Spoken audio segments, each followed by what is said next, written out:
In the Superpower Academy, our protagonist, Ning Feng, was spending his day normally playing League of Legends, and he was pretty confident in his gaming skills. But then a woman raised her hand and smacked Ning Feng's face for wasting time around like this. This woman was Ning Feng's childhood friend, Wang Yu, who didn't want him to waste his time instead of preparing for the Awakening exam sometime. Ning Feng claims playing games was just as important as working hard, and that aside, he doesn't think he'll awaken as anything more than a 1-star or 2-star profession at the age of 18. He admired his friend Wang Yu for awakening to a 5-star profession at the ideal age of 16 and joked about why he would need to worry about work when he can just rely on her. Like hell, Wang Yu would allow her best friend to become a lazy ass, and their sight of fighting made others wonder what was the genius Wang Yu doing here. There was no one who didn't know Wang Yu since she was renowned as a once-in-a-decade prodigy. However, they all thought she was just wasting her time with that average Joe guy Ning Feng, who still hasn't awakened even after turning 18, when everyone awakens at 16. Some of them recalled Wang Yu's connection with Ning Feng was that of childhood friends, which made them even more confused as Ning Feng was an orphan, while Wang Yu had a good family background. Later on, Wang Yu was sent straight to the Awakening Exam Center, where everyone was supposed to awaken their innate talents from the age of 16. Now, like every year, the teacher explained the rules and praised them as the future of their country.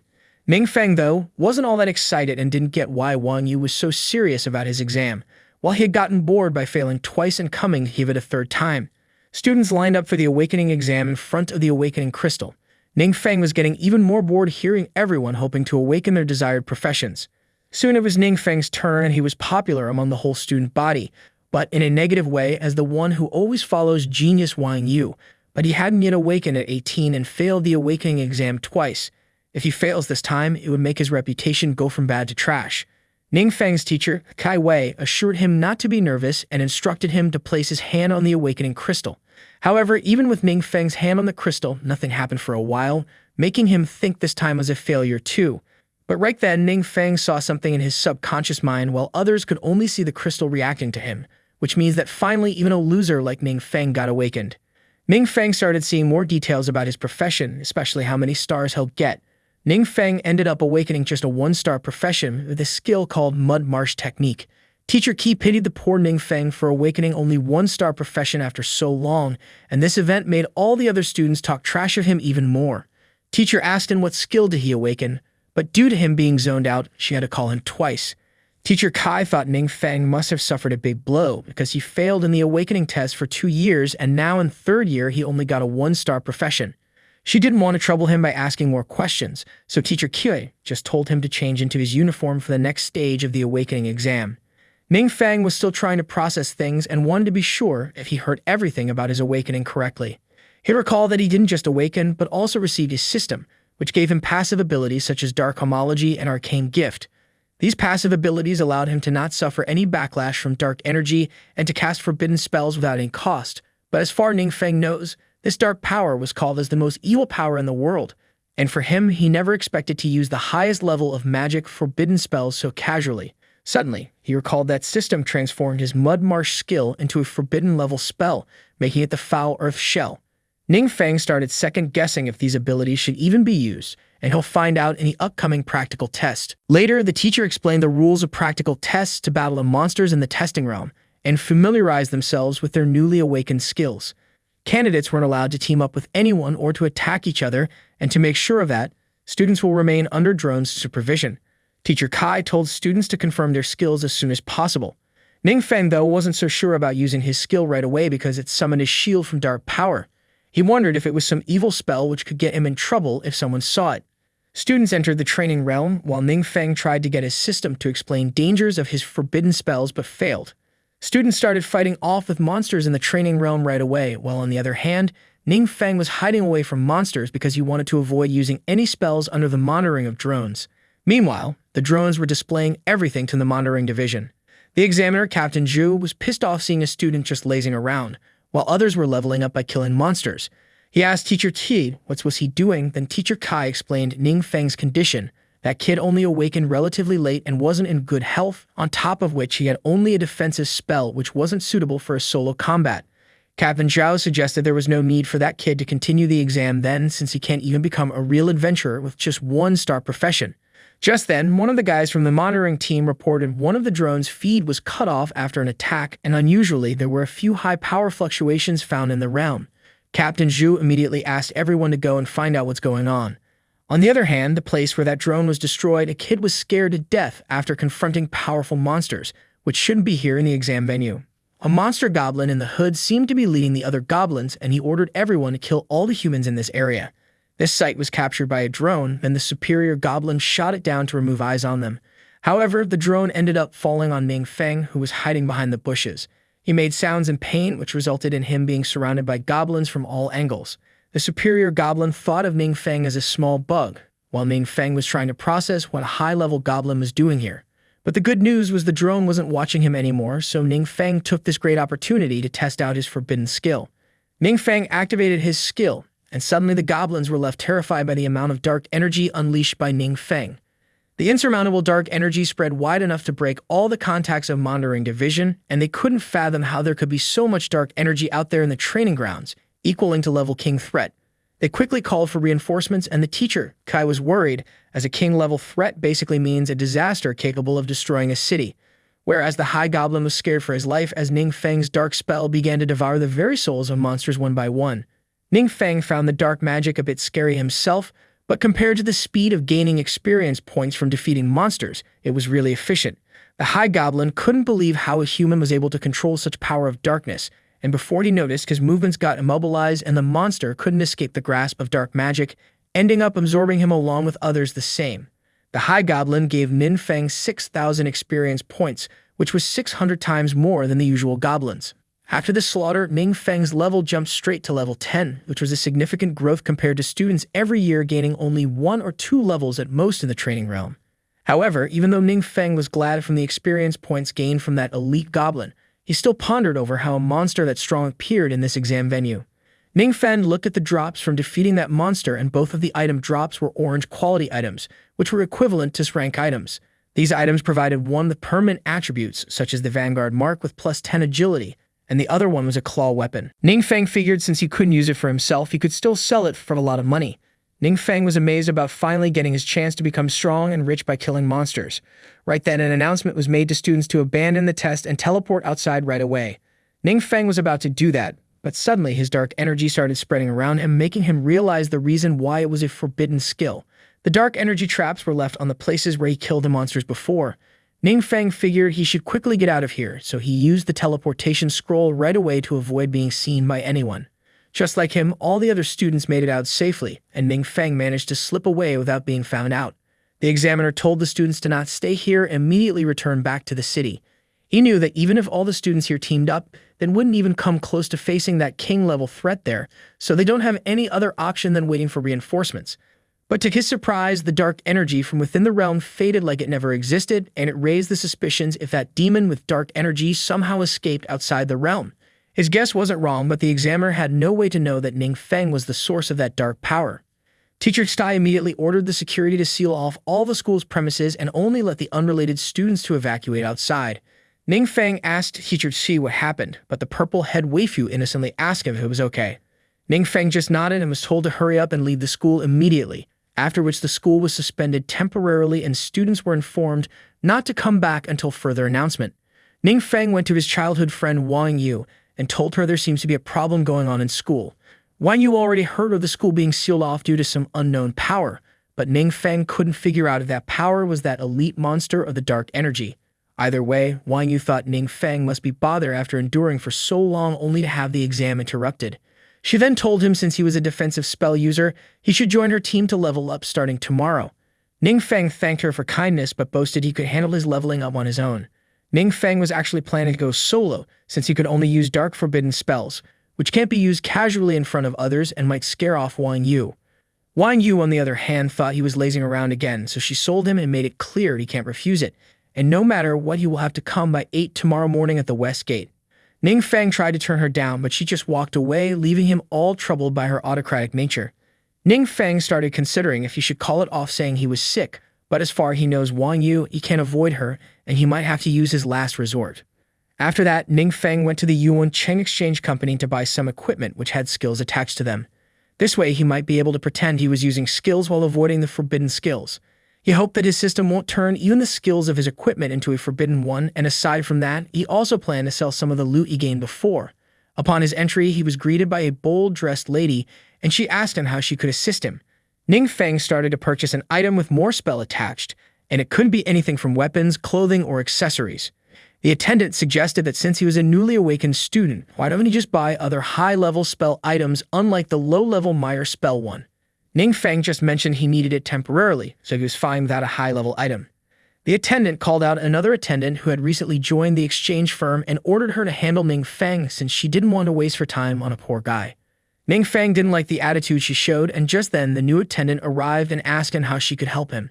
Ning Feng told her the details, and this attendant was kind enough to patiently show him around different items, while Ning Feng tried them out one by one to find a suitable one.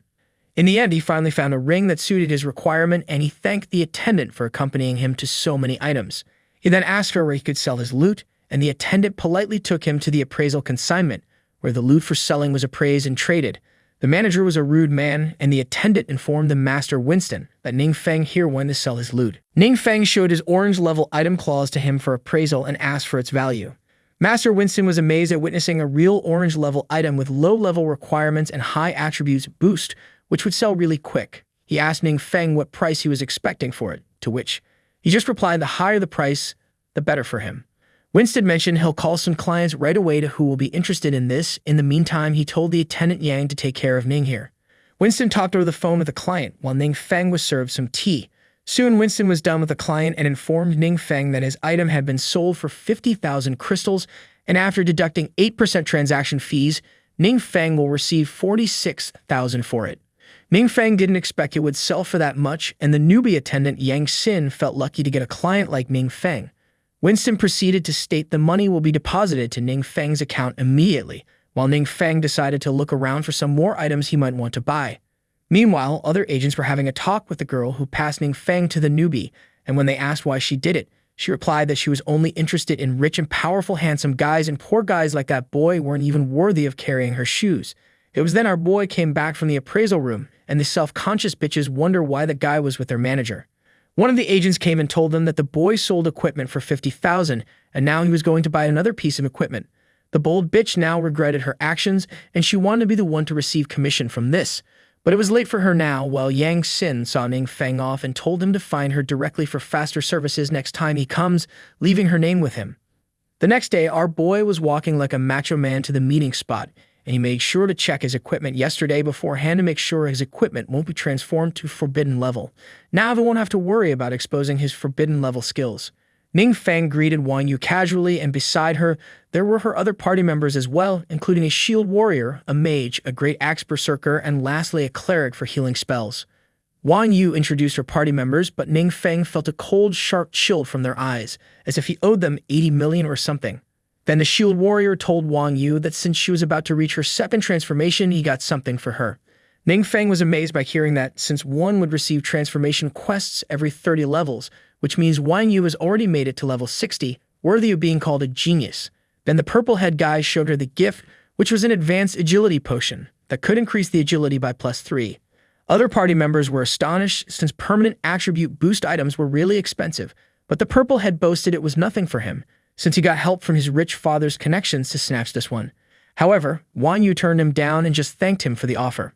The man asked her why don't she show some interest in it since she wanted to apply for a top university, but Wang Yu just walked off and signaled Ning Feng they should get going. The purple-head pointed finger at Ning Feng and questioned Wang Yu if she was really going to waste time on trash like him. Wang Yu got pissed off and told him to watch his words, but Jiao Cheng kept trash-talking of our innocent boy for being just a 1-star. Ning Feng couldn't make sense of why he was being targeted now, but he didn't care much, since could kill this purple head with a forbidden spell any time. The cleric tried to get the purple man calmed down, but he bad-mouthed her as well and told her to get out of his way. The purple head proceeded to mock our boy, saying that the whole body of Ning Feng couldn't be exchanged for even a bottle of attribute potion, so trash like him should just get lost. Ning Feng asked why the purple head was going around biting like a mad dog just because he got some potion with +3 effect. The mage also joined in and asked why don't Ning Feng just show something more powerful to back his words, and Jiao Cheng added a bet that he'll kneel down and kowtow to him if Ning Feng really did show something better. But if he couldn't do that, then Ning Feng would have to kowtow to him instead. Ning Feng didn't like wasting time, so he just took out the orange item, Vanguard Emblem, which permanently boosts 10 attributes. She had never seen it before, and others were just as shocked, so much that they thought it was a lie. Ning Feng simply stated they could just try to check if it was a lie, but Wang Yu hesitated to consume such a precious item. Ning Feng told her he just found it at home and it was originally meant for her anyway. Other party members wanted to see her use it right away, and so Wang Yu consumed the Vanguard emblem for real, raising everyone's curiosity to see its effect. Ning Feng was confident, and Wang Yu also confirmed that her attributes increased for real. Zhao Cheng refused to believe this was real and accused Ning Feng of having stolen it.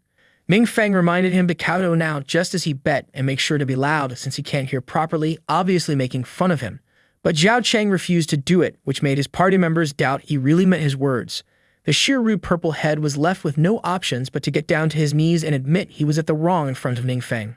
Ning Feng just smirked and waved goodbye to everyone as he left with Wang Yu, and when she said sorry to him for her party member's behavior, Ning Feng told her she don't have to be sorry with him, and if possible, he tried to tell her happily that she don't have to accompany him either and should be focused on her second transformation, so she could get into the best university. His real intention was just to go solo since he can't level up around her. Wang Yu thought he was sacrificing, and she didn't want him to give up on himself. She also brought something for him, and Ming Feng saw those were skill books, the purple ones at that, which were considered second rare after orange ones. He figured they must not have come cheap, but Wang Yu didn't think much of them compared to the orange emblem he gave her. Ning Feng accepted her goodwill with a smile, after which he headed straight to the realm named the Dangerous Graveyard. Here, there were dangers like facing undeads, and currently the undeads were killed one after another by light arrows, shot by Wang Yu while Ning Feng was just enjoying from the sidelines. He was kind of bored as well, since the experience gained by monsters here was low for him, but he can't just tell Wang Yu that he's already a level 10. It was then Wang Yu received a call, and when she picked it up, it was her party members on the other end, telling her the big news that a grand monster boss, a fallen necromancer, was about to appear, and they should take this rare opportunity to level up. The cleric asked her if she would be coming. The cleric was polite in asking her, but Zhao Cheng shouted Wang Yu have to come, because there was no way they could fight the boss without her and might miss on the rare drops from that fallen necromancer, which were very important for Zhao Cheng. Wang Yu heard him clearly, but she didn't just want to leave Ming Feng here. But Ming Feng assured her she could go, and since they both would be in the same secret realm, he could level up with her later. Wang Yu agreed with it and told him to go to the safe zone and wait for her. Ming Feng gave a thumbs up and was really happy she was going now. As she went away, he told her to come by later to play with him if she had time, but she was in no mood to waste time playing around. Now Ning Feng became serious now that he was alone, and since the Grand Monster Boss was here, he should try out the new skills he got to level up. He figured the more forbidden spells the better, and unfortunately he could only use 3 skills at his current level, and the skill slot increases at every 5th level. It means he'll be able to use skill books given by Wang Yu and reaches level 15. Meanwhile, in another area of a dangerous graveyard filled with undead, some party was planning to break through monsters to open up a path to the boss monster. Suddenly, they saw a huge fire attack, which means an adventurer party was already ahead of them.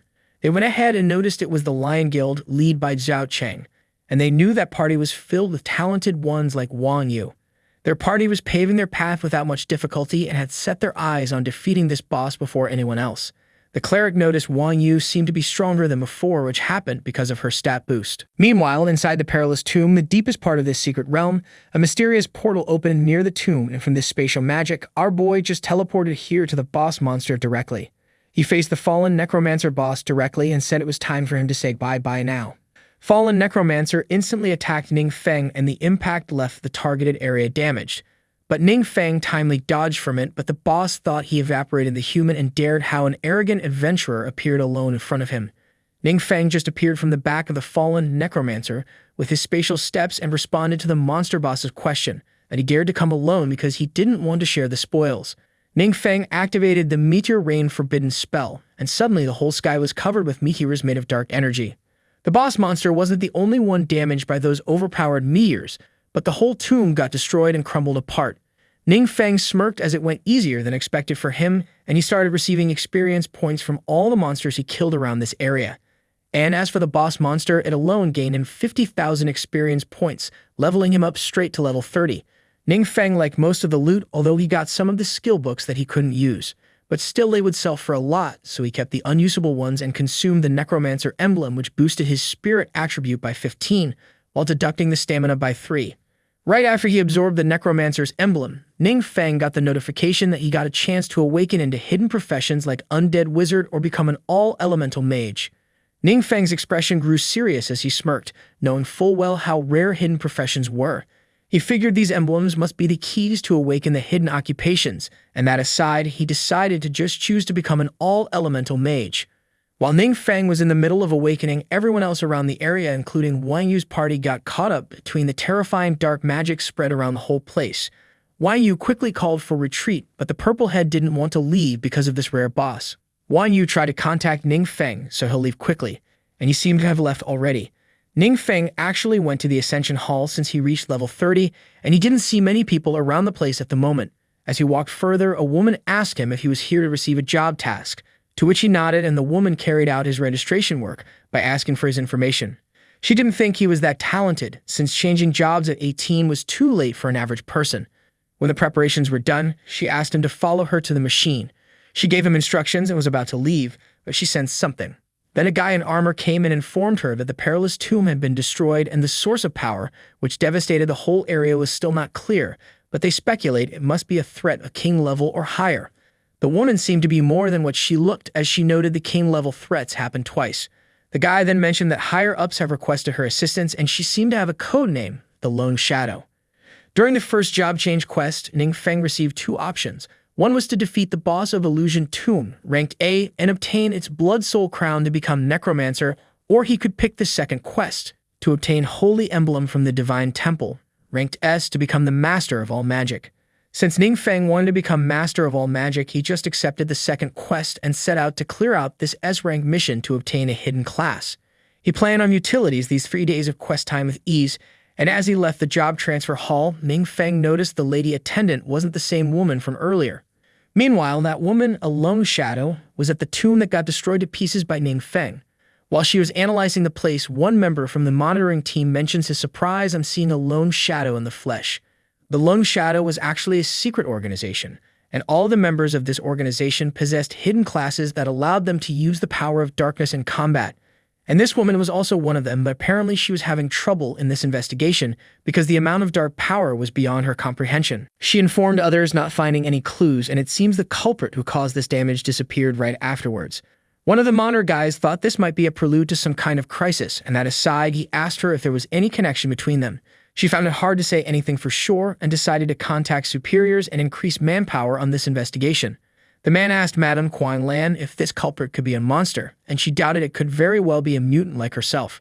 She confirmed one thing, though, that the danger of this culprit exceeds even king level, because to be able to control that much power of darkness, one would have to pay the costs that no human's body can do.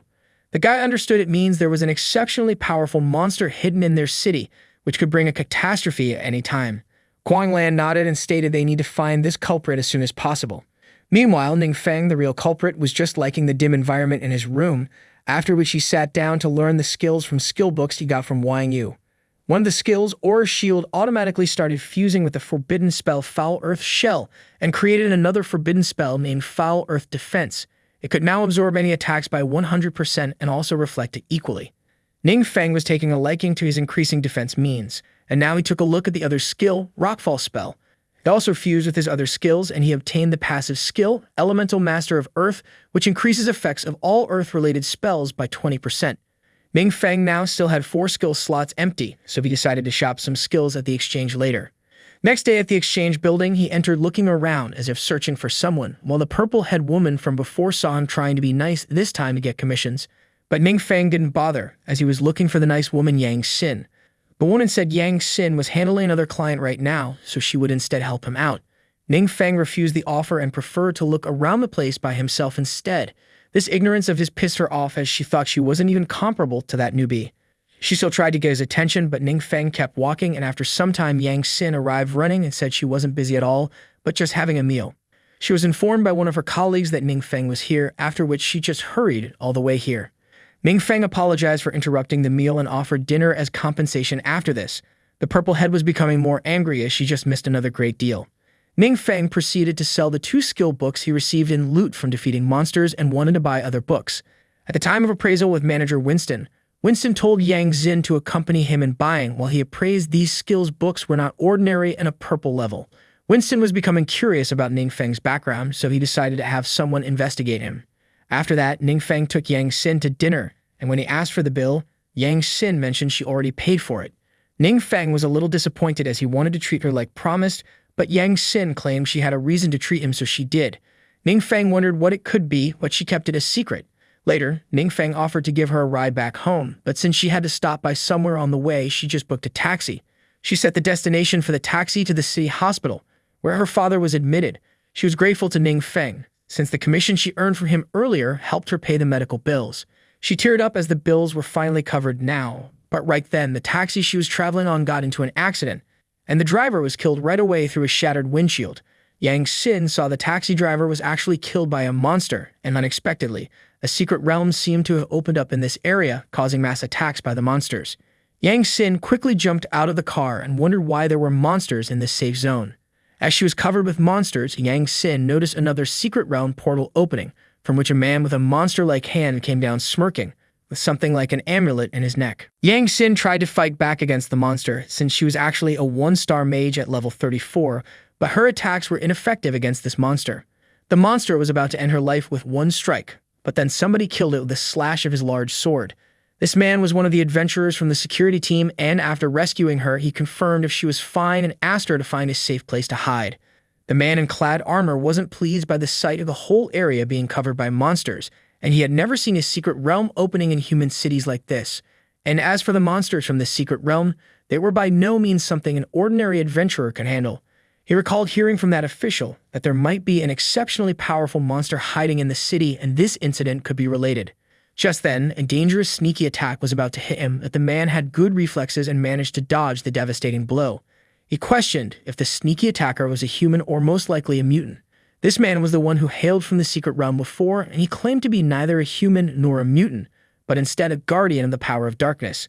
The man never heard of this guardian thing, but right now wasn't the time to dwell into these things. He swung his sword without holding back against that guardian, but the guardian just punched back his sword along with him with tenfold force. The man hardly survived that hit, and he determined the strength of the opponent to be at least a third transformation. It was then the Dark Guardian became serious, as he started excluding an ominous dark aura, followed up with a direct confrontation to show the weak human his place. He took a jab straight to the abdomen of the man, causing him to bleed out regardless of the clad armor, sending him flying away to the ground. The Guardian laughed as he claimed to have gotten really stronger by this power of darkness, and he felt like an endless stream of power surging through him. Suddenly, the Guardian was scolded by the voice coming from the amulet, calling him a pathetic human and reminding him not to get carried away, since this power was granted to him by the one behind this voice. Without his power, the man would be just like a worm in the dirt. The Guardian could feel the watchful eye of his master looking through the crack formed in the sky with the secret realm. This demon was on a whole nother level, and seemed to be the mastermind behind this attack on human city.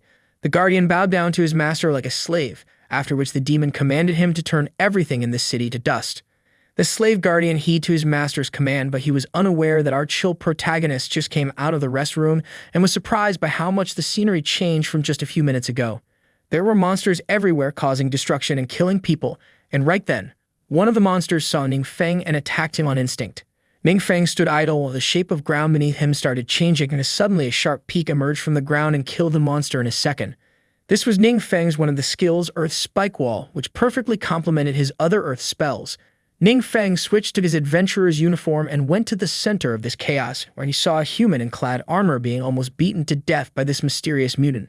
The Guardian didn't expect a human was still left when he saw Ningfeng and decided to finish him in as little time as possible to move on. But as he attacked Ningfeng, he was unaware that he just called for his death.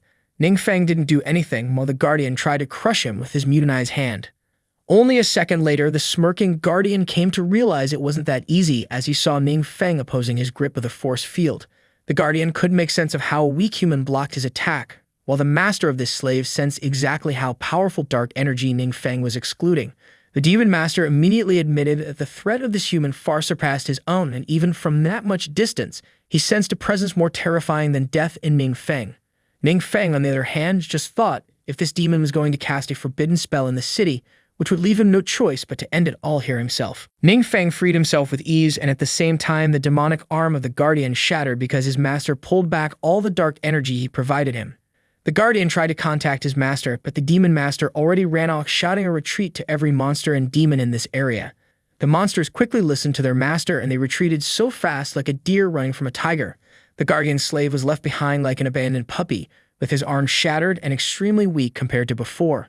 Ningfeng was amused by this sight and decided to have some fun. Now we get a little information of the so-called mutants, being those humans who obtain a hidden class that uses the power of darkness.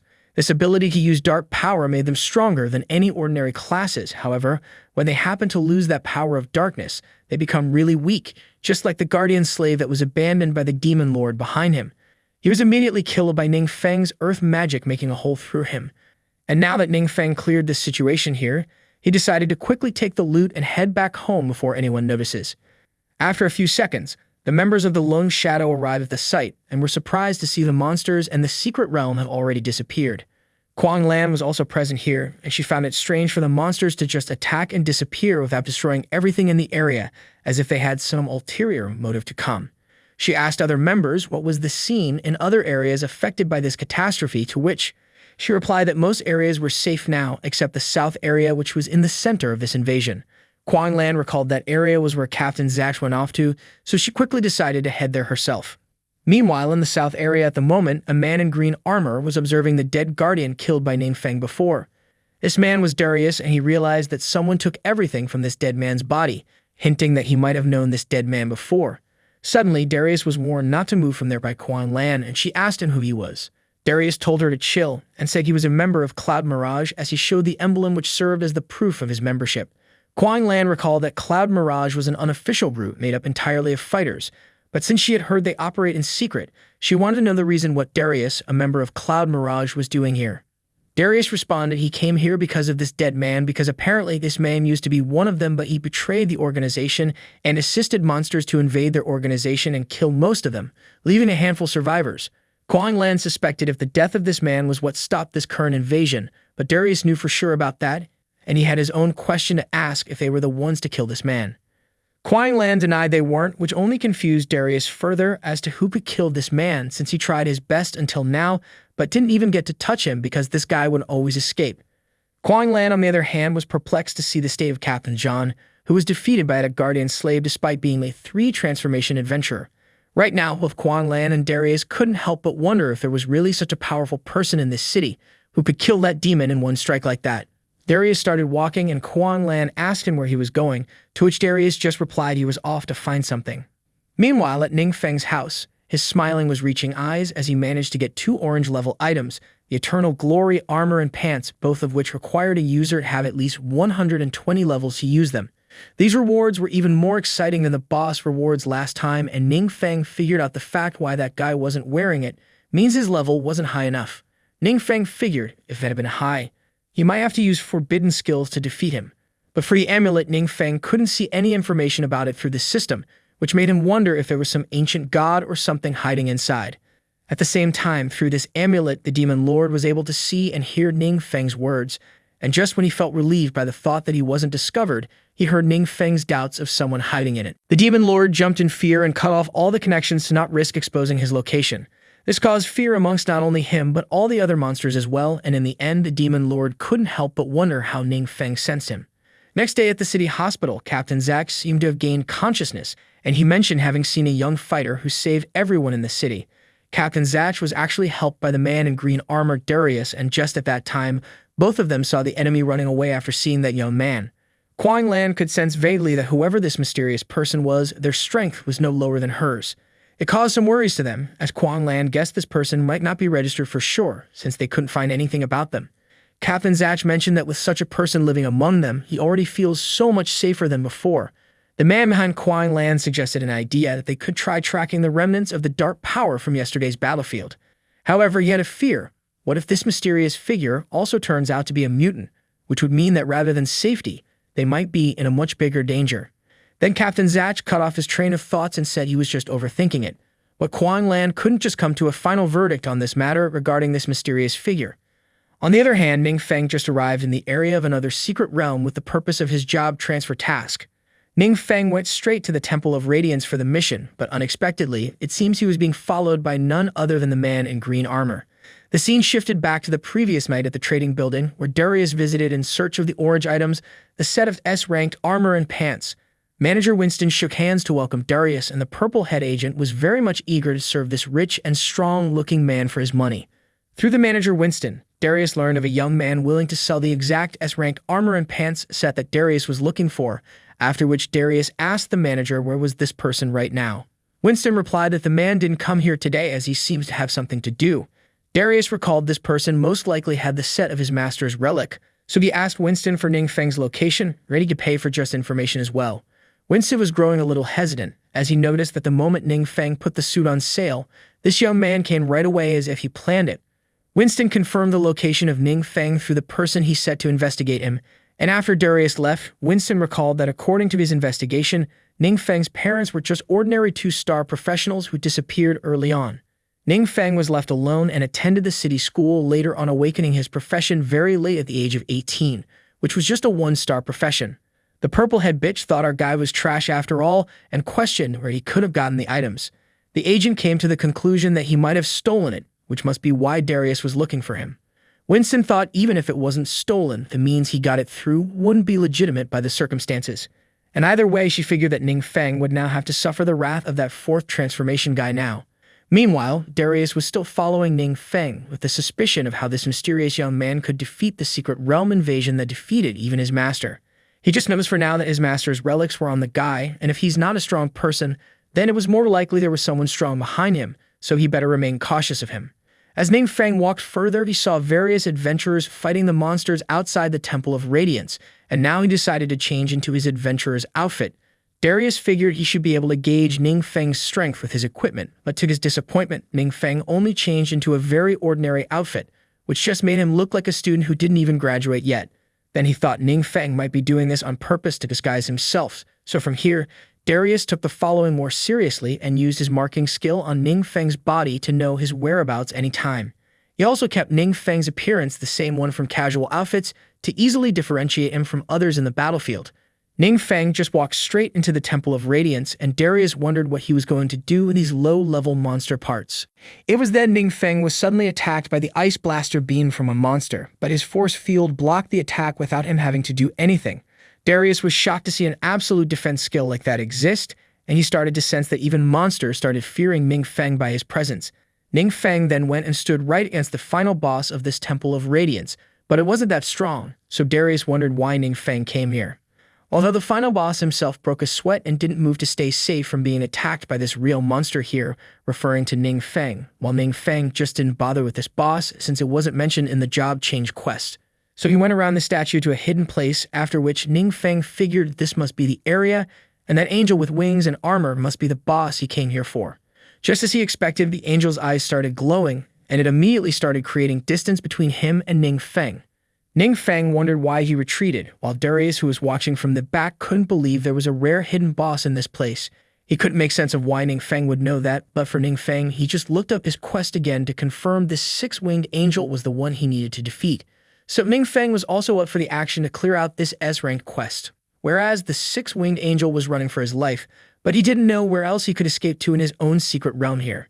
The six-winged angel was about to leave from the way up in the temple to the skies, but Ning Feng didn't want to waste any more time, so he activated the forbidden spell Thunderfall Abyss, which summons a massive thunderstorm rivaling the power of heavens. A giant scary eye opened in the sky and unleashed that massive thunder, which couldn't even be described with just overwhelming.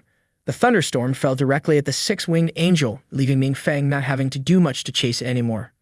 Meanwhile, the Temple of Radiance crumpled apart from the terrifying thunder hitting it directly, and Darius was extremely terrified by the scene he just witnessed. As the temple kept falling apart, Darius recalls he had never seen such a world-devastating magic at this level, and he was sure now that Ning Feng's strength was definitely more than his master. He wondered if it was around 8-level transformation, but either way, to Ning Feng, he was casual about being a little bit pissed, since he couldn't level up from all the experience from defeating monsters here, as he'll have to complete the first transformation quest first. He decided to just go back and submit the quest, feeling satisfied with just the holy emblem he got, which was also an orange-level item that provides permanent +8 spirit attribute and 100% recovery effect. Ning Feng was about to use the teleportation scroll to go back, but right then, Darius straight up called him out as boss. Ning Feng was shocked at why someone was here, and if this guy saw everything he did. Darius thought Ning Feng seemed upset from his interruption, so he started requesting forgiveness and stating he could explain. Just then, they heard the alarms for danger to the adventurers, and Ning Feng told Darius to first get out of here, then they could talk. After that, they went under a tree, and Ning Feng learned of Darius following him all the way here. Darius claimed he didn't mean anything rude by it, and he just wanted to confirm something given Ning Feng's young age. He wouldn't have believed how strong Ning Feng was if he hadn't seen it himself. Darius mentioned that his master sacrificed his life in the past just to seal the secret realm temporarily that invaded their organization, and even so, the traitor escaped from the scene. Then over the years, Darius learned that traitors used many humans as sacrificial offerings to break that seal on the secret realm. Ning Feng wasn't that interested in the story, but thinking it was troublesome that if this fourth transformation powerhouse, Darius hadn't shown himself, Ning Feng wouldn't have noticed him at all. It bugged him a little to quickly level up if he didn't want to be exposed. Darius was scared by Ning Feng's silence, as he thought Ning Feng might be thinking of quieting Darius by killing him. Darius then thanked Ning Feng for avenging his master and stated that if he ever needed anything in future, he could just let him know. Ning Feng figured since this person was like a lone wolf powerhouse himself, he might be useful for him. So he just made it clear to Darius that no one else should know about what happened today besides Darius, and Darius promised to keep his mouth shut. Darius was convinced that even though Ning Feng's skills were filled with the strong power of darkness, it didn't harm any innocent and even saved the city before by repelling the secret realm invasion. He admired Ning Feng for doing these things without even demanding anything in return. Darius decided to settle in the same city, Chandra City, so he could stay around Ning Feng. Ning Feng's phone rang and it was Teacher Tai, wanting to ask where he was. Ning Feng replied he was just out of town and was going to head back home. He asked if she needed anything, to which she just replied she had something to discuss when he got back. Ning Feng wondered why she called him suddenly, while on Teacher Qi's side, Kuang Lan was also present and she asked her how did the call. Teacher Qi replied that Ning Feng was fine and he was already on his way back. Kuang Lan mentioned it was quite surprising for a student who just awakened to be already coming to get his first transformation job, and if she hadn't noticed it, they would have missed this one out. Teacher Qi believed Ning Feng was not a bad person, but Kuang Lan wanted to verify it herself. She recalls the meeting of the Lone Shadow organization before, where they were talking about the recent dangers, and then Kuang Lan asked her question, these two forbidden spells could be casted by a mutant. There was a moment of silence before the old man asked Kuang Lan how she could doubt that despite being a mutant herself. It was because she should know that all mutants need to pay the equal price for using the power of darkness, and the greater the spell, the higher the price. And the amount of dark energy required for a forbidden spell would lead to any mutant even turning into a monster as a price to pay with their body. So a mutant of king-level threat could simply not exist at all. The blue-haired guy called her confused for even imagining a king-level mutant and joked that she should just start writing stories if she liked imagining things so much. Kuang Lan stated she was just considering all the possibilities, and it was up to them whether to listen or not. The man called her incompetent to still be arguing about it, and he bet that if there really is a king-level mutant, he would happily let her use his head as a football. The old man concluded the meeting by denying the request of Kuang Lan, asking for more manpower from the Lone Shadow organization. She asked if this means they don't trust her, but the old man just excused them because they needed more time to consider it. Kuang Lan figured it was no use talking further about it, and suddenly, a woman barged in to give news to the captain about the Temple of Radiance breaking into pieces by a destructive magic. She reported there were no casualties, fortunately. Teacher Qi was surprised to hear the details of the meeting, as she recalled Ning Feng choosing the Temple of Radiance for his training ground. Kuang Lan connected all the dots, and it interested her further to find out Ning Feng's role in all this. Meanwhile, at the Longbow City, which was near the secret realm with the Temple of Radiance, there was a huge barrier activated around the city, and now Ning Feng and Darius had to wait with others to go anywhere. The officials assured the citizens not to worry, as the barrier was raised to the highest level alert for their protection, so they were safe. Ning Feng didn't expect the commotion caused by him would directly trigger the highest alert, and now they'll have to wait until this alert is lifted. Just then, a crack formed in the sky, and the one who caused it was a high demon who planned to invade the human city. The demon wondered why the humans already activated a barrier, as if they knew he was coming. Although it was irrelevant to him, because either way he launched the attack on humans along with the monster's army he brought along. The demon pointed at the barrier to open a crack in it, after which he commanded the whole army to unleash an attack on them. All the citizens quickly saw the army of monsters appearing out of thin air, and not only that, but they also managed to cross through the barrier. The security officials didn't expect it to happen, while the monsters immediately started killing off the people, creating a commotion around the area. The officials can't make sense out of how monsters broke through the barrier, but now wasn't the time to keep thinking, as they needed to evacuate the citizens.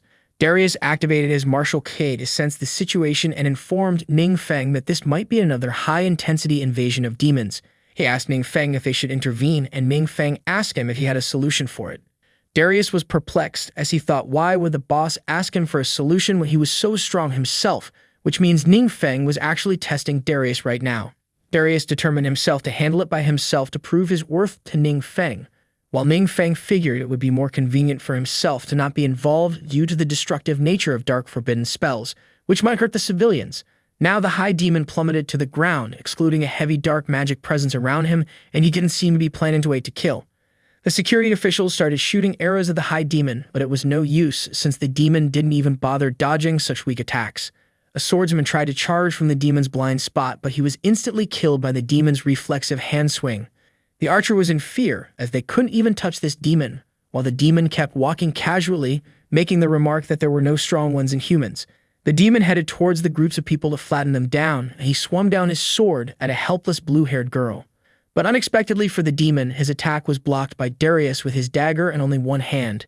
The demon could feel this one's strength for real, and Darius remarked that he won't let his boss be involved personally because it'll just waste the boss's time. So he would rather take care of this situation himself. Ning Feng doesn't recall when he became Darius' boss, while the demon didn't take the humiliation and was about to retaliate. But Darius made a move first and pushed the demon back. The demon spurted out blue blood from mouth due to the impact from Darius' attack, and before the demon could counter, he witnessed the scary side of Darius following up with another attack. Darius used twin daggers to launch a series of brutal slashes on the demon and finished it in a flashy way. The civilians saw the scene and were confident this man would definitely wipe off all the demons. Darius didn't even flinch until he killed the demon and walked ahead with no change in expression at all. Darius was actually a level 137 adventurer, with his profession as the secret martial artist, a 5-star hidden class. Ning Feng was extremely impressed inside by Darius' performance, but he maintained a composed look and just commented it was not bad. Now that the monster's leader was eliminated, the morale of other security officials boosted, and they started wiping off the remaining monsters. Darius asked Ning Feng if he needed him to do anything else, to which Ning Feng just replied with a thumbs up saying his work was done here and it was great. People who saw them wondered why was such a formidable fighter showing so much respect to that young man, and they speculated Ning might be just some rich guy's son and Darius was his bodyguard. Now, Darius took out the loot he got from defeating the high demon and gave it to Ning Feng.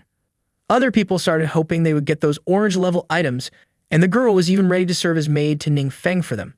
The orange items contained an agility-based skill book, which Ning Feng thought would be great for Wang Yu, and the other item was the dark shield, which he could just sell for the money later.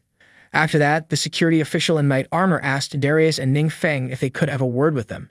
They took Ning Feng and Darius to their boss, the mayor of Longbow City, because the mayor wanted to thank them for saving their city. The mayor introduced himself as Marcus Drake and asked the two if they were not from here. Ning Feng replied he just came here for some business but ended up getting stuck due to the lockdown. He asked the mayor with cold eyes why he was being held here for so long. The mayor replied it couldn't be helped because of the highest alert security and apologized to him for their mistake. Ning Feng politely told him there was no need to be sorry, because inside he knew it was his fault to trigger the barrier in the first place.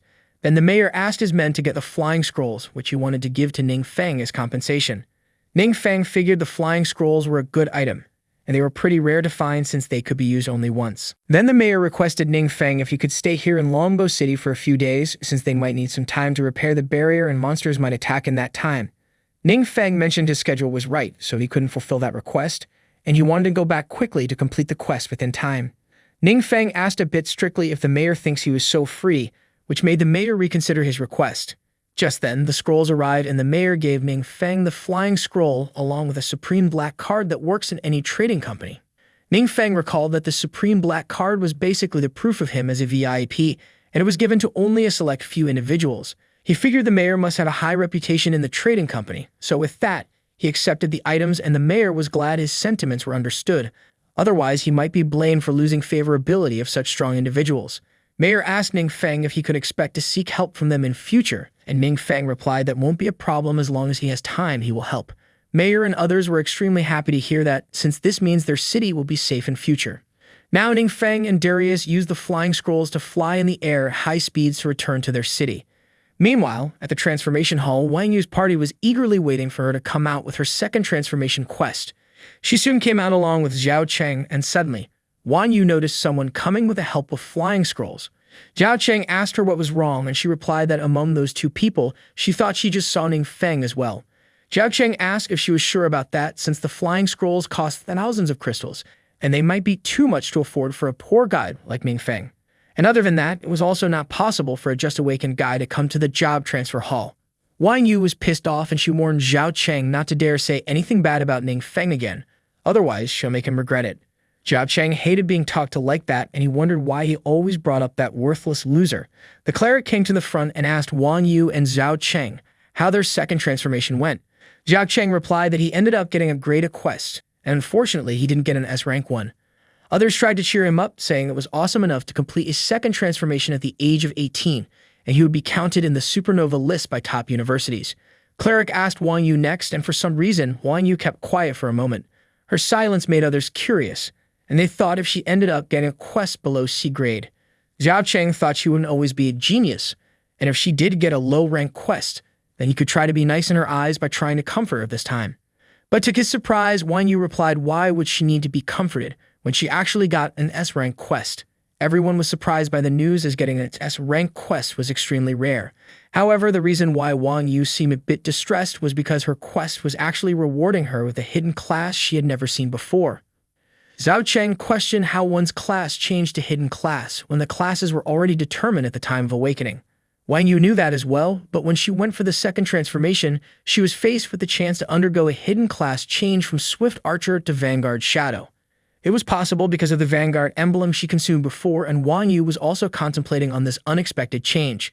She recalled that the emblem given by Ning Feng turned out to be more than just an item, and she wondered if the confidence Ning Feng gave it to her meant if he already knew something like this would happen. She chose to advance to hidden class, and after telling all the process to her teammates, the cleric asked her how she could take such a big decision so quickly. Zhao Cheng, on the other hand, believed that might be a fault in the job change system, and told her to not make a decision so hastily, as it could ruin her whole life. Wang Yu realized that he was unhappy with her development, so she made it clear he should mind his business. Others, on the other hand, were happy for her, and the cleric wished she could have a friend like Ning Feng.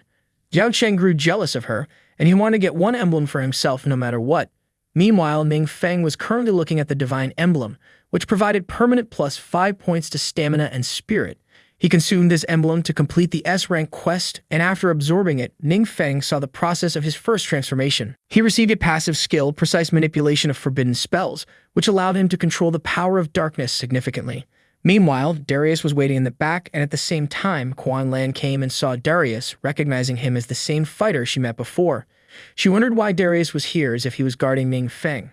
Quan Lan had investigated Darius previously and learned that he was quite insanely talented to have a fourth transformation at his younger age. He was basically a genius, even at the national age. However, she couldn't make sense of what she heard from the staff at this place, stating that when Darius entered here, he was always behind Ning Feng and was maintaining a very respectful attitude towards him. Quan Lan informed teacher Kai one thing for sure, that her student Ning Feng was definitely not simple, and she left the rest up to her to confirm it, as Ning Feng arrived back from his first transformation. Teacher Key's belief in her student didn't waver at all. Being sure that he will never become their enemy, Ning Feng was casually leaving the place while talking to Darius when he got called out by teacher Kai. Ning Feng didn't expect to see her here, and he recalled she had something to talk to him about. At the same time, Darius called Ning Feng boss and said he'll respect his privacy and wait over there. Ning Feng's face turned pale, and he quickly explained to teacher Kai that the guy was just joking. Then teacher Key asked Ning Feng if he had already completed his first transformation. Ning Feng was taken aback by this revelation, and he remained silent for a minute, thinking about what he should reply now. But since teacher Chai has always taken care of him, he knew he could trust her, so Ning Feng came out honest that he did complete his first transformation, and he didn't exactly want to explain too much to anyone else since it was complicated. Teacher Chai had to ask him something else then. He was influenced by the power of darkness. Ning Feng asked her why she questioned that since it means she might know something about his system. Teacher Kai stated there have been anomalies in the world, including many secret realm invasions which also affected many people with the power of darkness, transforming them into mutants. Ning Feng just replied that he was not a mutant in that case, and he recalled that mutants were closely monitored by the authorities, so he didn't want to be involved with them in any way. Teacher Key asked him if he could cooperate for one more thing as she took out a piece of black rock. She asked him to inject his magic power into these crystals as it'll display the power of darkness inside him. Ning Feng's face broke a sweat in tension, and his hesitation made Teacher Key suspect him. Ning Feng just claimed to be a bit nervous, and he tried to inject a little power of darkness in that stone. Suddenly, the dark rock exploded into pieces, and Ning Feng knew the reason for it very well. Teacher Chai, on the other hand, was shocked by this reaction. Ning Feng asked her what's going on, and Teacher Kai recalled this rock was actually a demon crystal, which was very sensitive to the power of darkness, so it was used to detect mutants. When the crystal was injected with dark power, it shakes, and the more intense the shaking, the higher the amount of power of darkness one has. But Teacher Kai didn't know exactly what it meant if the rock just exploded like that. As Teacher Tirai and Ningfeng both looked at the shattered demon crystal in confusion, Ningfeng told her it might be a bit unbelievable to change his profession right after awakening, but he wanted to know if she could trust him as a person, since they have known each other for so long. Teacher Tirai knew Ningfeng lost his parents at a young age, and he also awakened later than others, so it was already remarkable of him to maintain such an optimistic and positive nature. She affirmed that she trusted him, but it was her duty to report these events further. She asked him for understanding, and Ningfeng understood it well. However, he can't think of how the officials would respond, and he might even have to leave Chandra City in the worst-case scenario. After that, Teacher Ki took out an item and said it was something she wanted to give him to congratulate his first transformation. It was a purple-level spell book, and Ningfeng accepted it happily. He thanked Teacher Ki for taking care of him all these years, and he also had prepared a gift for her. Ningfeng presented an orange-level item, the Holy Wings belt, which boosted one's spirit power by 20, recovered stamina and healing powers by 50%, and even provided 100% dark power resistance. It also had a feature to allow the user to cast healing spells with no chanting. Teacher Ki was amazed by receiving an orange item just like that, and that no chant effect could save lives at crucial moments. She told him she couldn't possibly accept something this precious, but Ningfeng replied it was just the reward of his first transformation, so he wanted to give it to her. After just handing it over to her, Ningfeng mentioned his friends were waiting, so he took his leave while he looked cool. As Teacher Kai saw him leave with Darius, she tried to process how Ningfeng just had an orange item like that, making him seem a bit mysterious. Later, at the adventurer's office, she went to report what happened to Quan Lan, and she had never seen such a situation of the demon crystal shattering before. Quan Lan wondered what if the Lone Shadow organization ends up considering Ningfeng a threat. It would most likely make him their target. Quan Lan just decided to leave it at that because Ningfeng was out of their understanding. So it was clear that if he was indeed a strong person, then they should be doing everything to win him over, rather than angering him by digging too deep. She suspended the investigation on Ningfeng and ordered all the information related to him to be strictly sealed. Teacher Ki agreed to this proposition made by Quan Lan, since she wanted to protect him. Now Quan Lan shifted her focus to Darius and considered they should try recruiting him. Meanwhile, at Ningfeng's house, Darius asked him why he seemed a bit unhappy. Ningfeng replied that he got to hear from the teacher that the investigation on him had been cancelled. Darius asked if it wasn't a good thing, but Ningfeng was actually worried about leveling up in future, because now every time he ends up destroying his secret realm, he would be found out right away. He figured this was going to cause a lot of trouble later on by authorities. Darius admired how Ningfeng was so casually worrying about something like destroying the secret realm every time. Darius wouldn't have believed it was true if he hadn't seen it for himself. Darius suggested the boss could try leveling up in the unregistered secret realms, as there have been discovery of way too many secret realms recently, and some of them were not managed by authorities due to lack of resources. Ningfeng figured it was worth a try and asked Darius if he got any information on them. Darius got the information on 2 unregistered secret realms for now, and if the boss needs to, he could gather more information. Ningfeng decided to rely on him for that, and he started to see how convenient it was to have Darius handle these things. Now Ningfeng planned to go to the trading post to sell the loot, after which he was planning to take a break for a while. He wasn't worried about falling behind since every skill of his was already at a forbidden level. Meanwhile, Darius went to a large hotel to stay the night, and he planned on finding a place to rent soon. It was then he was greeted by a man in black suit, and upon asking for identity, the man introduced himself as Zhang Ji, the mayor of Chandra City, and he came after hearing of how Darius helped out during the secret realm invasion before. He asked Darius if he had any plans to settle down here in Chandra City, to which Darius replied that he does plan on staying here. Zhang Ji was glad to hear that, and he warmly welcomed Darius with a special adventurer privilege card. Darius was promised to be provided with whatever he requires, and he accepted the card. Zhang Ji has heard that other cities previously tried to recruit him, but they were all rejected. He hoped Chandra wouldn't be looked down upon as a small place now. Darius accepted the mayor's kind gesture, and they shook hands for cooperation in future. Darius figured these special privileges might be helpful for his boss in the future, so he should keep it. Meanwhile, the mayor was just happy to have a 4th transformation expert in their city to make it safer. Now the mayor asked Darius if he was looking for a place to stay, in which case he'll arrange one right away. Meanwhile, our boy was playing the league and he just won a match, then saw it had gotten late. He was about to sleep when he saw his class group was still chatting at this time. The students from his class were talking about their levels, and everyone was still trying to reach level 30 before the college entrance exams. Ningfeng then reads some students texting about referring to him as a lazy guy who was playing games even now. Ningfeng didn't like to be stalked by these admirers of Wang Yu who were just jealous of him. Then he saw teacher Kai retracting the mocking text from the group.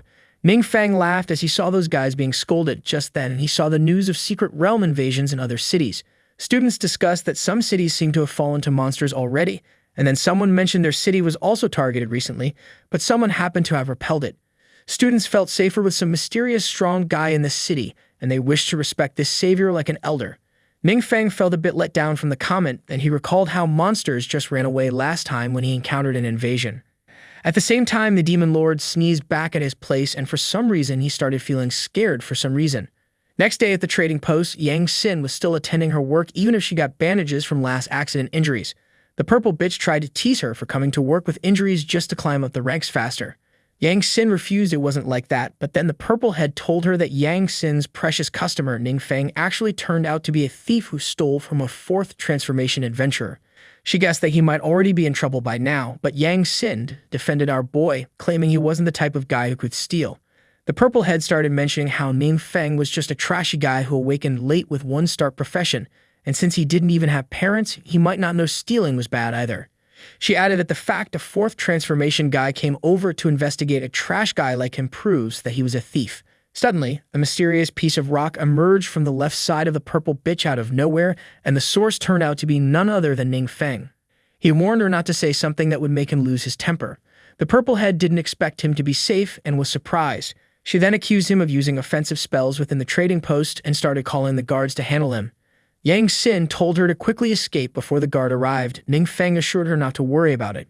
She was worried for him, and soon the guards really arrived along with the manager Winston.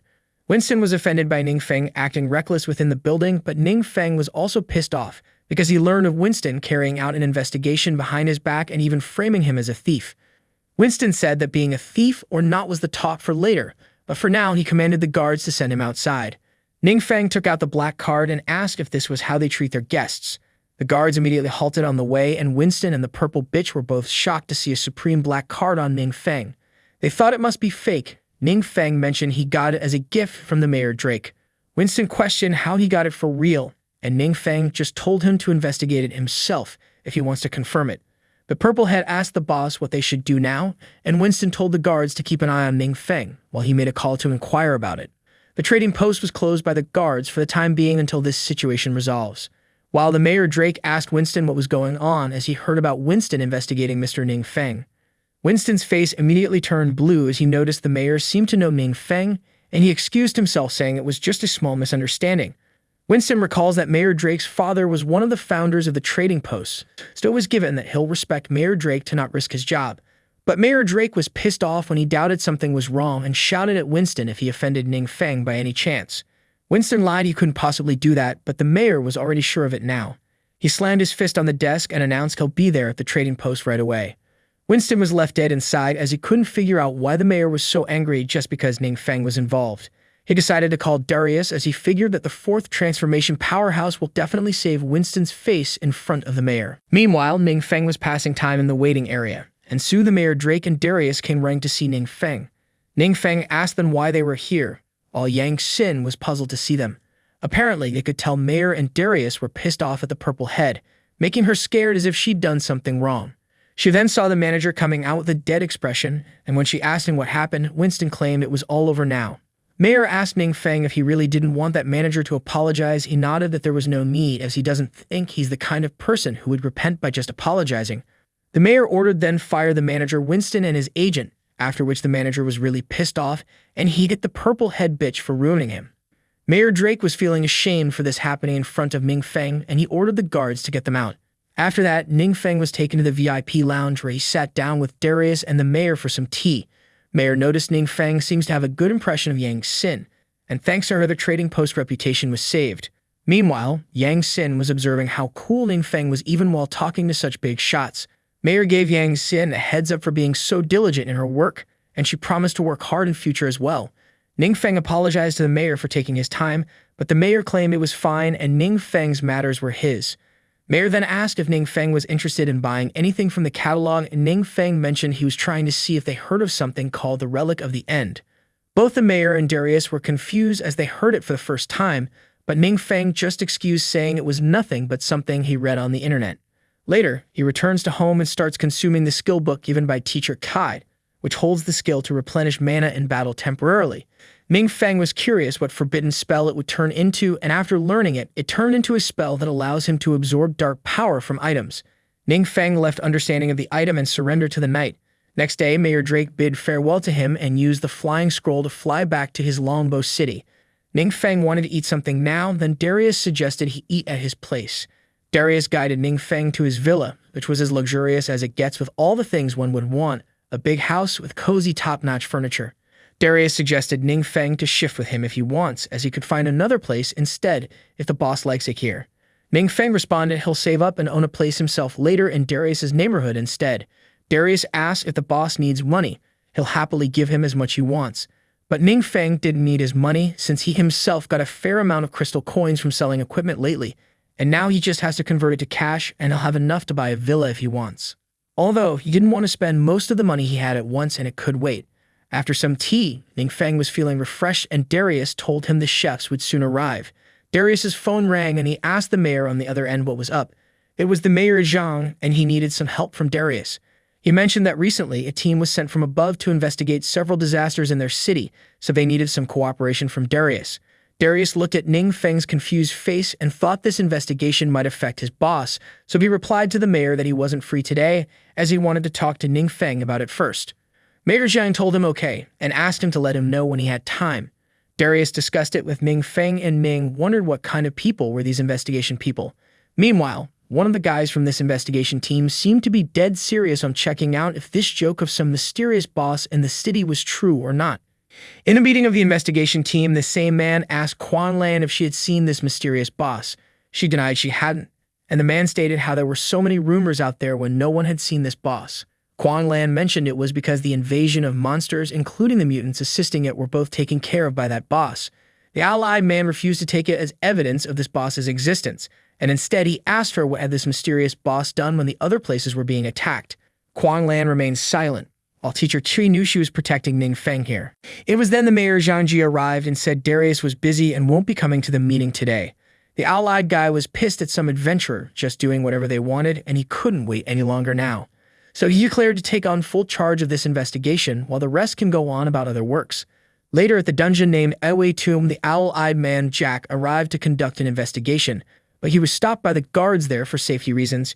Jack told them he was from the investigation team and he'd like to investigate in that dungeon over there. They let him pass and Jack entered the Webtoon just like that, only to arrive in the same dungeon of undead that was destroyed by Ning Feng at first. Jack was amazed by the sight of overwhelming destruction around the area, and he can't comprehend what power could destroy a whole dungeon so thoroughly.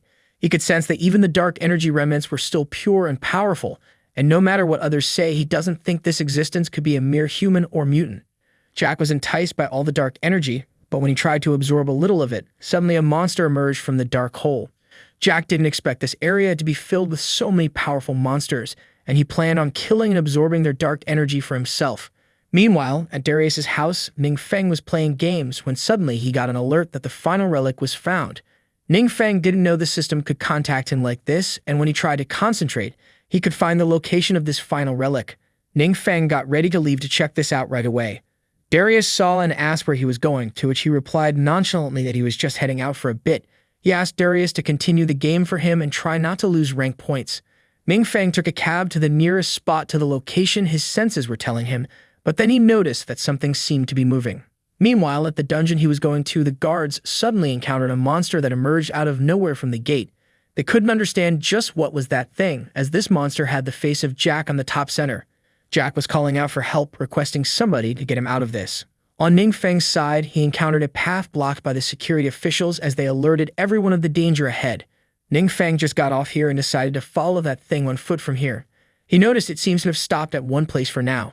Meanwhile, Jack and the monster or monster with trapped Jack was causing destruction around the place while Jack requested somebody for help repeatedly. Soon, the members of Lone Shadow, including Quan Lan, arrived, and they were just as bewildered at the sight, wondering what was going on. A fierce battle took place, and the scene shifts to Teacher Kua using her healing magic on Quan Lan, who was defeated by Jack. Quan Lan managed to survive this only because Teacher Kua had the equipment she was given by Ning Feng. The moment Quan Lan woke up, she asked where the monster went, and Teacher Ki replied it was headed towards the city. She mentioned the mayor Zhang had already called Darius for help, and now it was up to his timing to minimize the destruction. Kuang Lan thought since Darius was almost as strong as her, he alone won't be a match for the monster. But she believed that the person behind him, Ningfeng, might be their last hope now. Meanwhile, the monster Jack was wreaking havoc wherever he was going, and Ningfeng didn't expect it to be a big skull monster with a small skull at the top. Ningfeng wondered casually if this beast would require him to use a forbidden spell to defeat it. The monster attacked as soon as it spotted Ningfeng, but our boy stayed in place as he didn't feel the need to dodge this attack.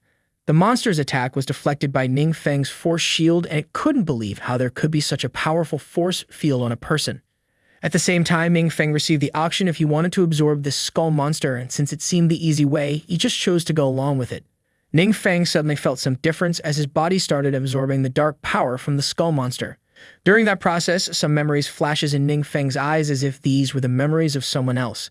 Ningfeng saw many terrifying things in these memories, like the army of monsters with many demon lords. At the end, he received the notification that all of his attributes were increased by 100.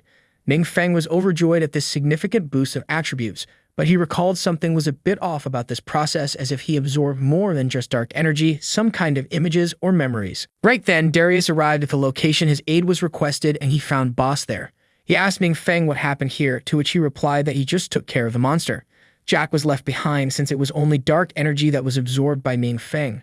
Darius wondered if this guy was behind the monster invasion, and more confusing than that, he can't sense any overwhelming power around the area.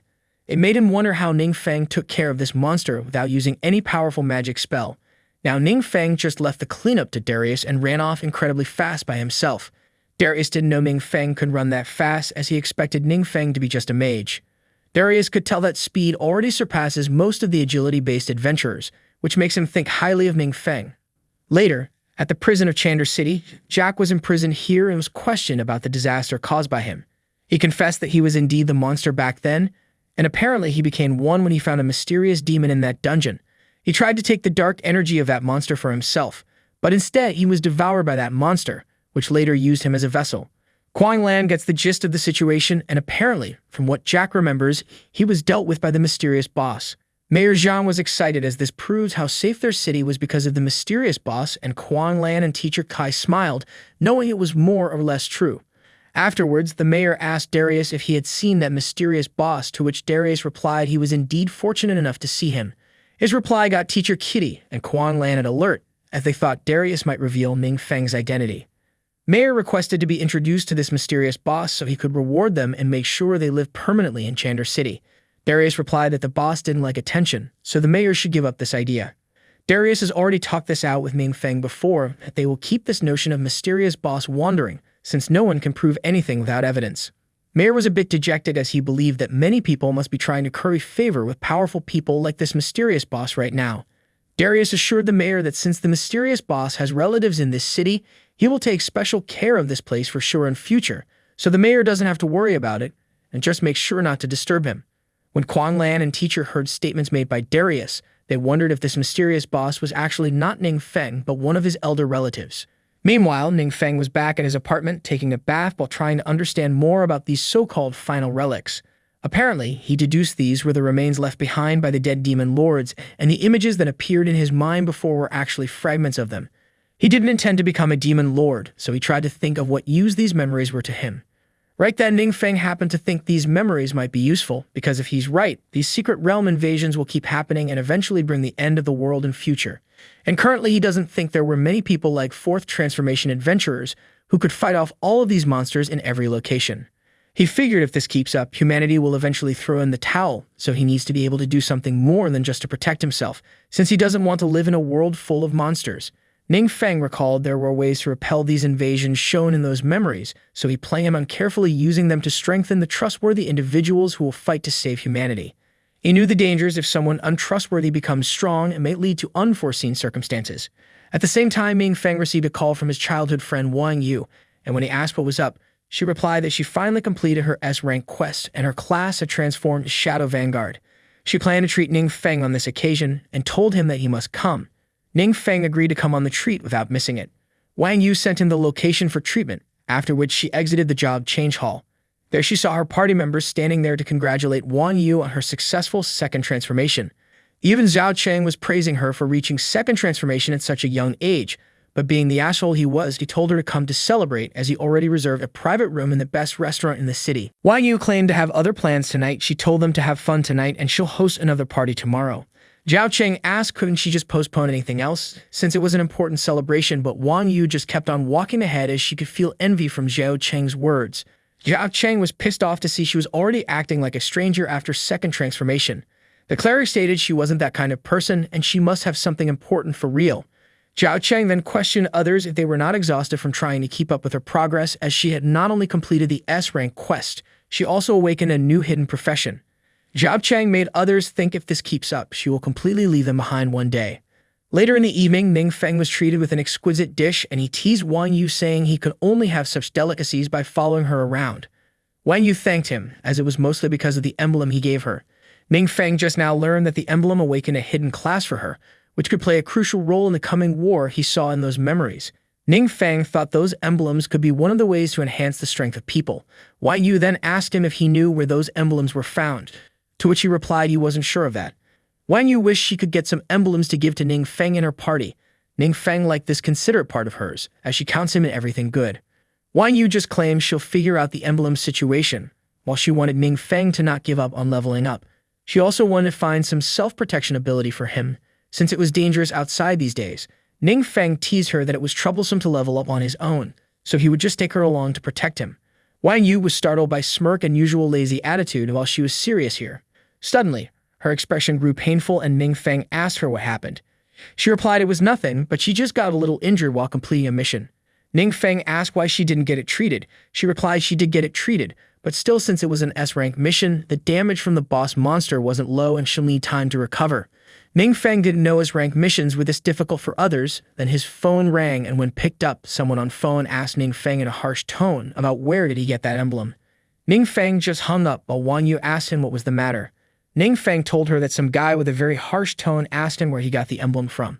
Wang Yu could swear she didn't tell that to anyone outside, but Ning Feng didn't care and said they should just eat. Ning Feng got called again, and when picked, the same man shouted at him not to dare hang up on him again, or he'll pay for it. Ning Feng didn't like that guy being so loud with Wang Yu nearby, so he just hung up again. After the dinner, he enjoyed himself, and Wang Yu asked him if he needed her to walk him home. Ning told her not to worry since it was just a harassing call, and with that he bid farewell for the day. Later in the night, Ning Feng arrived at his apartment, and as he entered the room, all lazy with his guard down, he was astonished by the messed up scene of his room. Then a guy in adventurer's armor came out saying finally Ning Feng was here. Ning Feng asked the man if he was the one who called him, to which the blonde assassin agreed and said he was here to punish Ning Feng for not answering honestly. Ning Feng asked the man who sent him here, but the blonde assassin just called Ning a piece of trash and said he should show some manners to strong ones. Another assassin attacked out of nowhere at Ning Feng, but to his surprise, Ning Feng just dodged it effortlessly and throwed elbow jab to the assassin's face. The assassin's weapon dropped and he was dealt with just one hit. The blonde assassin feared for his life after seeing what just happened, while our boy returned the line of blonde to him to show respect to strong ones. The blonde was terrified as he only heard the target was a one-star professional adventurer, and that too a mage, so it was just not possible for Ning Feng to defeat a 3-star assassin bare-handed. The blonde was about to throw a shuriken, while Ning Feng was still getting accustomed to his increased speed and reaction. Now he could handle many situations without even using spells. Ning Feng dodged the incoming shuriken by moving his head to the right, and the blonde was so scared that he tried to escape since the situation wasn't good for him. But when he thought the window was just there and he'd make it out safely, Ning Feng caught his leg and caused the blonde assassin to hit his face in the wall. Ning Feng told the man to clean up the mess he caused, and not just that, but also compensate for the broken stuff. The assassins surrendered everything they had to Ning Feng, after which Ning Feng asked them who sent them. The blonde replied it was Zhao Cheng who sent him here, and apparently he wanted something like a unique emblem that could be found anywhere other than Ning Feng. Ning Feng remembered Zhao Cheng from Wang Yu's party, and now since that guy was the first one to make his move against Ning Feng planned on getting back at him. He got just the right forbidden skill that he hasn't used yet, so now Ning Feng was about to use the skill, Mind Disruption, that allows him to control the target's mind and act like his clone. Ning Feng used this skill on those assassins and took control over their minds. Meanwhile, Zhao Cheng was waiting for those assassins to come to the rendezvous point, and since it was taking so long, he figured they should go elsewhere to have some fun. One of the party members asked Zhao Cheng what about the emblem search, to which he replied that he sent someone to find Ning Feng, and if Ning Feng didn't cooperate, he would experience a painful death. The other guy asked him what if Wang Yu found out about this. Zhao Cheng didn't care about that, and he very much preferred she would stop wasting her time on trash like Ning Feng. The other guy agreed and mentioned how during Wang Yu's S-rank quest, he and Zhao Cheng intentionally let Wang Yu be hurt by the boss to remind her how much she needs them to protect her. Zhao Cheng ultimately thought she'll get back to her senses after injury, but she was more reckless than he thought. At the same time, both of them were startled by a shadow appearing before them. Zhao Cheng saw it was the assassin he hired and asked him if he got any information. But unexpectedly, the assassin asked Zhao Cheng if he heard right about him causing Wang Yu's injury. Zhao Cheng and the other guy were surprised to hear that, and he warned the assassin not to interfere in his affairs. But without any warning, the assassin, controlled by Ning Feng, launched fatal strikes at both of them, then raised them by the neck. Ning Feng made it clear that anyone who harms Wang Yu does not deserve to live in this world, so you would make sure they die a painful death. Ning Feng inflicted both of them with painfully enormous amounts of dark energy, and he made them experience a much more painful death than any normal adventurer would have. After they perished to ashes, Ning Feng did the same with the assassin's body and made sure not to leave any evidence behind. However, after this incident, he figured it was really dangerous for him to live in an ordinary neighborhood where anyone could come and target him. Ning Feng didn't mean to be scared of anyone, but still he can't stay home all the time and his stuff might be unsafe. Ning Feng was currently planning on organizing some important things based on the memories of the Demon Lord, and it was fortunate that he hadn't started yet, otherwise in this incident it might have been exposed. Ning Feng decided to move to Darius' place, since it would be perfect as nobody would dare barge in the house of a fourth transformation powerhouse. He went to Darius and told him about what happened, and Darius was bursting with anger after hearing that someone dared to attack his boss. He told Ning Feng to rest while he makes sure there won't be anyone else left to cause trouble for him again. Ning Feng told him there was no need to hurry and he had something else to ask of him. He asked Darius if he knows any reliable alchemists. Darius asked what requirements should that alchemist have. Ning Feng replied that the higher the skill level, the better it would be, but it should be a trustworthy person. Darius mentioned he did know of many alchemists, but they have already joined large guilds, which according to Ning Feng wouldn't be very suitable for keeping the secrets he was planning to share. Ning Feng recalled from the memories he absorbed that the Demon Lord once killed some high-level alchemists, and the potions brewed by those alchemists of the future were more advanced than the current world. Ning Feng could recall the prescriptions from memories and planned to discuss it with a professional. However, alchemists and guilds were not free to act, and the risk of information leaks was higher, which would only attract more bugs like before. Ning Feng didn't want to attract any more troublemakers, so he just told Darius to keep an eye out for a suitable alchemist, meeting his criteria. Next day, he asked Wang Yu about it, and she replied that she does know a reliable alchemist. Ning Feng didn't expect to find someone so quick, and Wang Yu stated that the cleric of her team, Xu Ting, had a brother who was a very good alchemist and was planning to join Wang Yu's guild. But it didn't work out because he didn't get along with Zhao Cheng. Ning Feng felt a bit relaxed after taking care of a major issue for Wang Yu by killing that bastard, and now she won't be troubled in future. Wang Yu asked him why he needed an alchemist, to which he replied that he just found some prescriptions at home and wanted someone to help him look at them. Wang Yu obviously didn't believe this home excuse again, while Ning Feng just said he did come across one while cleaning. Either way, she arranged the meeting with that alchemist for Ning Feng. Later, Ning Feng went to that alchemist's home and introduced himself. The alchemist introduced himself as Su Wei, and he wanted to take a look at Ning Feng's prescription. Meanwhile, in the house's garden, the cleric, Xu Ting, was mad because she wanted to get closer to Ning Feng, but her older brother kicked her out. At the same time, Ning Feng was getting the prescription checked, and Su Wei assessed the ingredients didn't look that particularly special, but the refining method was new to him, and it seemed quite complex as well. Xu Wei asked Ning Feng if he knew what this potion does, to which Ning Feng replied it was said to increase experience gained by 100%. Xu Wei was shocked to hear that because even the most expensive potions in the market only provide 40% increase, and if this potion really increases it by 100%, even 1 or 2 star professionals would be able to level up quickly. Ning Feng just nodded vaguely and said that was why he came to consult him. Xu Wei asked him to wait while he went upstairs and conducted an experiment. Before that, he asked Xu Ting to come inside and serve tea to the guests. After that, Ning Feng was sitting with Xu Ting and Wang Yu, when suddenly he heard the loud noises from Su Wei's room upstairs. The three wondered what happened above, and Xu Ting decided to go and check. She came across the sight of a slime that her brother uses for experiments, and it seems to be running for his life. Right then, the slime was killed by some spell, and the three were confused about what was going on. When they entered the room, they saw Xu Wei jumping around happily like a crazy man, and he said the potion really worked and had a 100% increase in experience. His excitement puzzled the girls since they didn't know what he meant, while Xu Wei explained to Ning Feng that his potion really worked. Ning Feng was happy inside, as it means if this potion worked, other ones from his memory would work as well. Tu Wei shot a couple more fireballs to kill slimes, and Su Ting was surprised at the mess in this lab, since her brother usually treasures his lab so much even though she wasn't allowed to come in here. After that, Tu Wei explained the whole thing to girls, and they couldn't believe the outcome of this potion was really 100%. Ning Feng smiled to see the expected reaction, whereas Su Wei told them to keep their voices down and keep this a secret. Su Wei asked Ning Feng what he was planning to do next, as he could make an unimaginable fortune by selling this, especially considering the dangerous times these days. Ning Feng thought deeply about this, then he got a message and decided to check it. It was from Teacher Chai, announcing to students that the school was planning to take all the senior students for leveling up. Students were eager to level up since the college entrance exams were coming closer. Ning Feng was planning to start using the experience potion for his own people first, then sell them after some time in the market. Xu Ting asked if she was also one of his own people, to which he nodded, which made her all happy and hard to sit idle.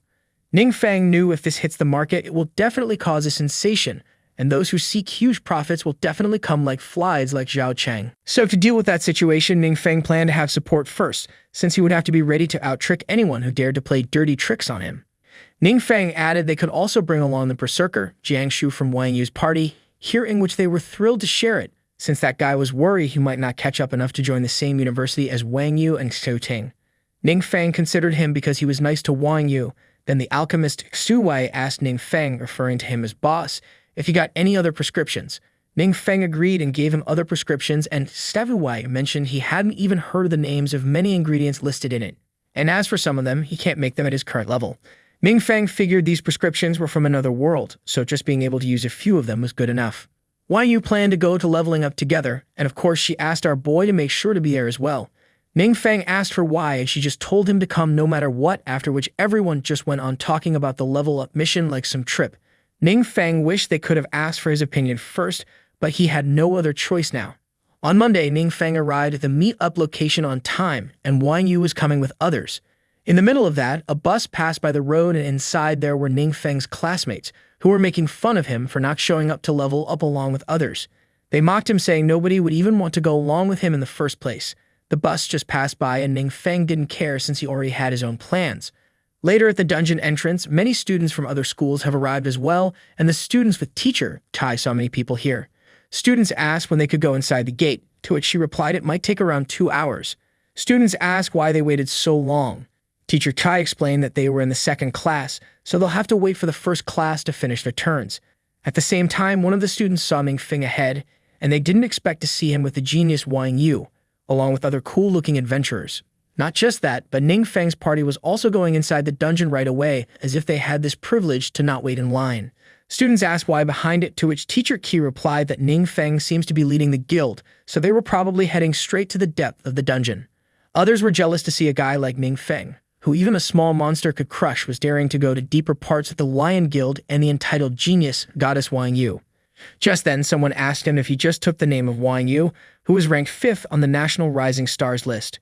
The student confirmed it, and the bystander passed the group with his party, claiming that they seemed to have come to the right place.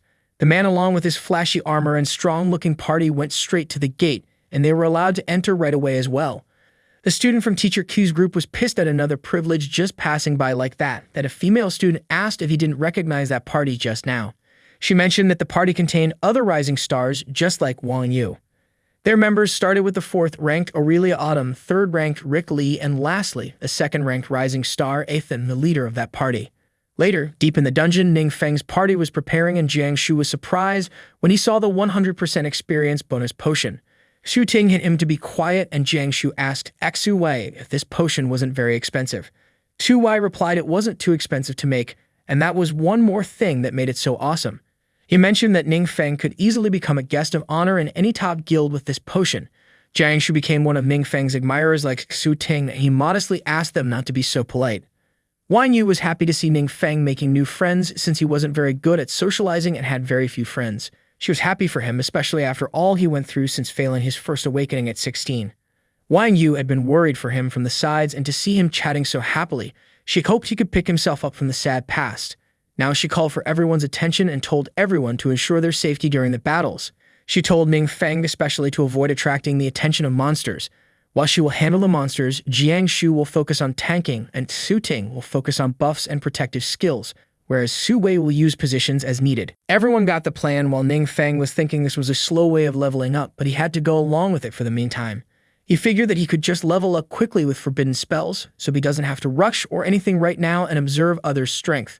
Now Wang Yu initiated the fights with her light arrow, which caught the attention of zombies and they dashed straight towards her direction.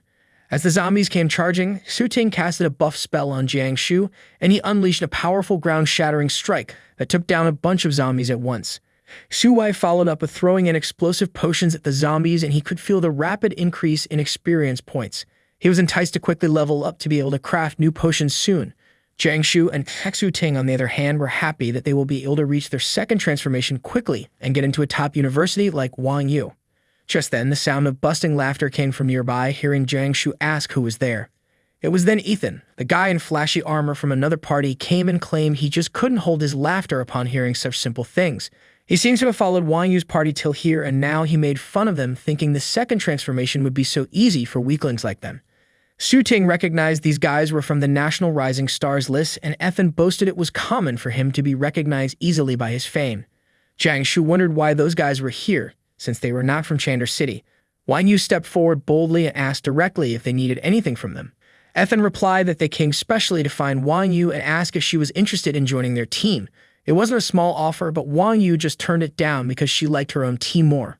Ethan mentioned that even though Wang Yu's team has a mage ranked 14 on the National Rising Stars list, she could come with that guy as well. Wang Yu made it clear that she didn't want to join any other guild, after which Ethan what was so great in a small place like Chandler City for her. He explained that with the increase of dungeon invasions, the monsters were becoming difficult to deal with every day, so the top 3 universities have raised their assessment standards. And this year, they'll be only recruiting elite teams or individuals, with very favorable conditions in their premises. So Ethan wanted her to know what a rare opportunity this was, since joining his team would mean a confirmed spot in a top university. He told her not to forget she was destined to become strong, whereas the rest of her team didn't seem to have a good future at all. He claimed that weakness was the greatest sin, so he disliked weaklings like those. Wang Yu was about to reach for her bow, but Ethan warned her to think twice before fighting him, since his skills would damage a wide area and get the weak ones involved as well. Su Ting told her they should ignore them and level up somewhere else. Wang Yu figured it would be right, so she walked off from there, while Ning Feng thought this guy was really overestimating himself, as Wang Yu was currently strong enough after hidden class to beat him easily. It was then the big guy from Ethan's team stepped in front of Ning Feng and asked if he was Zhao Cheng. Ning Feng denied it, in which case the big guy told him to get lost. Ning Feng was offended by his attitude, but then Jiang Shu stepped in and told the big guy he was going too far.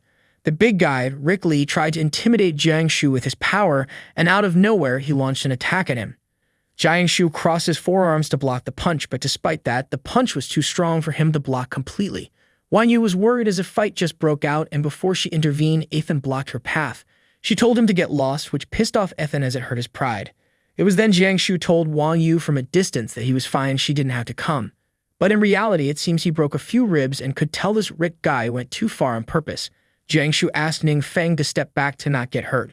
Now Rick mocked Jiang Shu with a thumbs down, and Jiang Shu tried to punch him back in anger, but Rick was still faster and was to land another blow. Wang Yu and Su Ting were trying their best to help him, but they couldn't make it in time. However, someone did make it in time and stopped the big guy Rick Lee with a counterpunch. It was none other than our boy, who decided to finally make his move and made a grand entry. Wang Yu, Su Wei, Su Ting, and even the opponent's party was shocked at this sight, as a weak guy just blocked the punch from a powerhouse like Rick. Rick, on the other hand, couldn't believe it was happening for real, and he couldn't move at all against this tiny guy dressed as a mage but having much superior strength to him. Ning Feng just held onto Rick's hand and threw him away like a toy, and the big guy couldn't help but scream in pain and be tossed around just like that.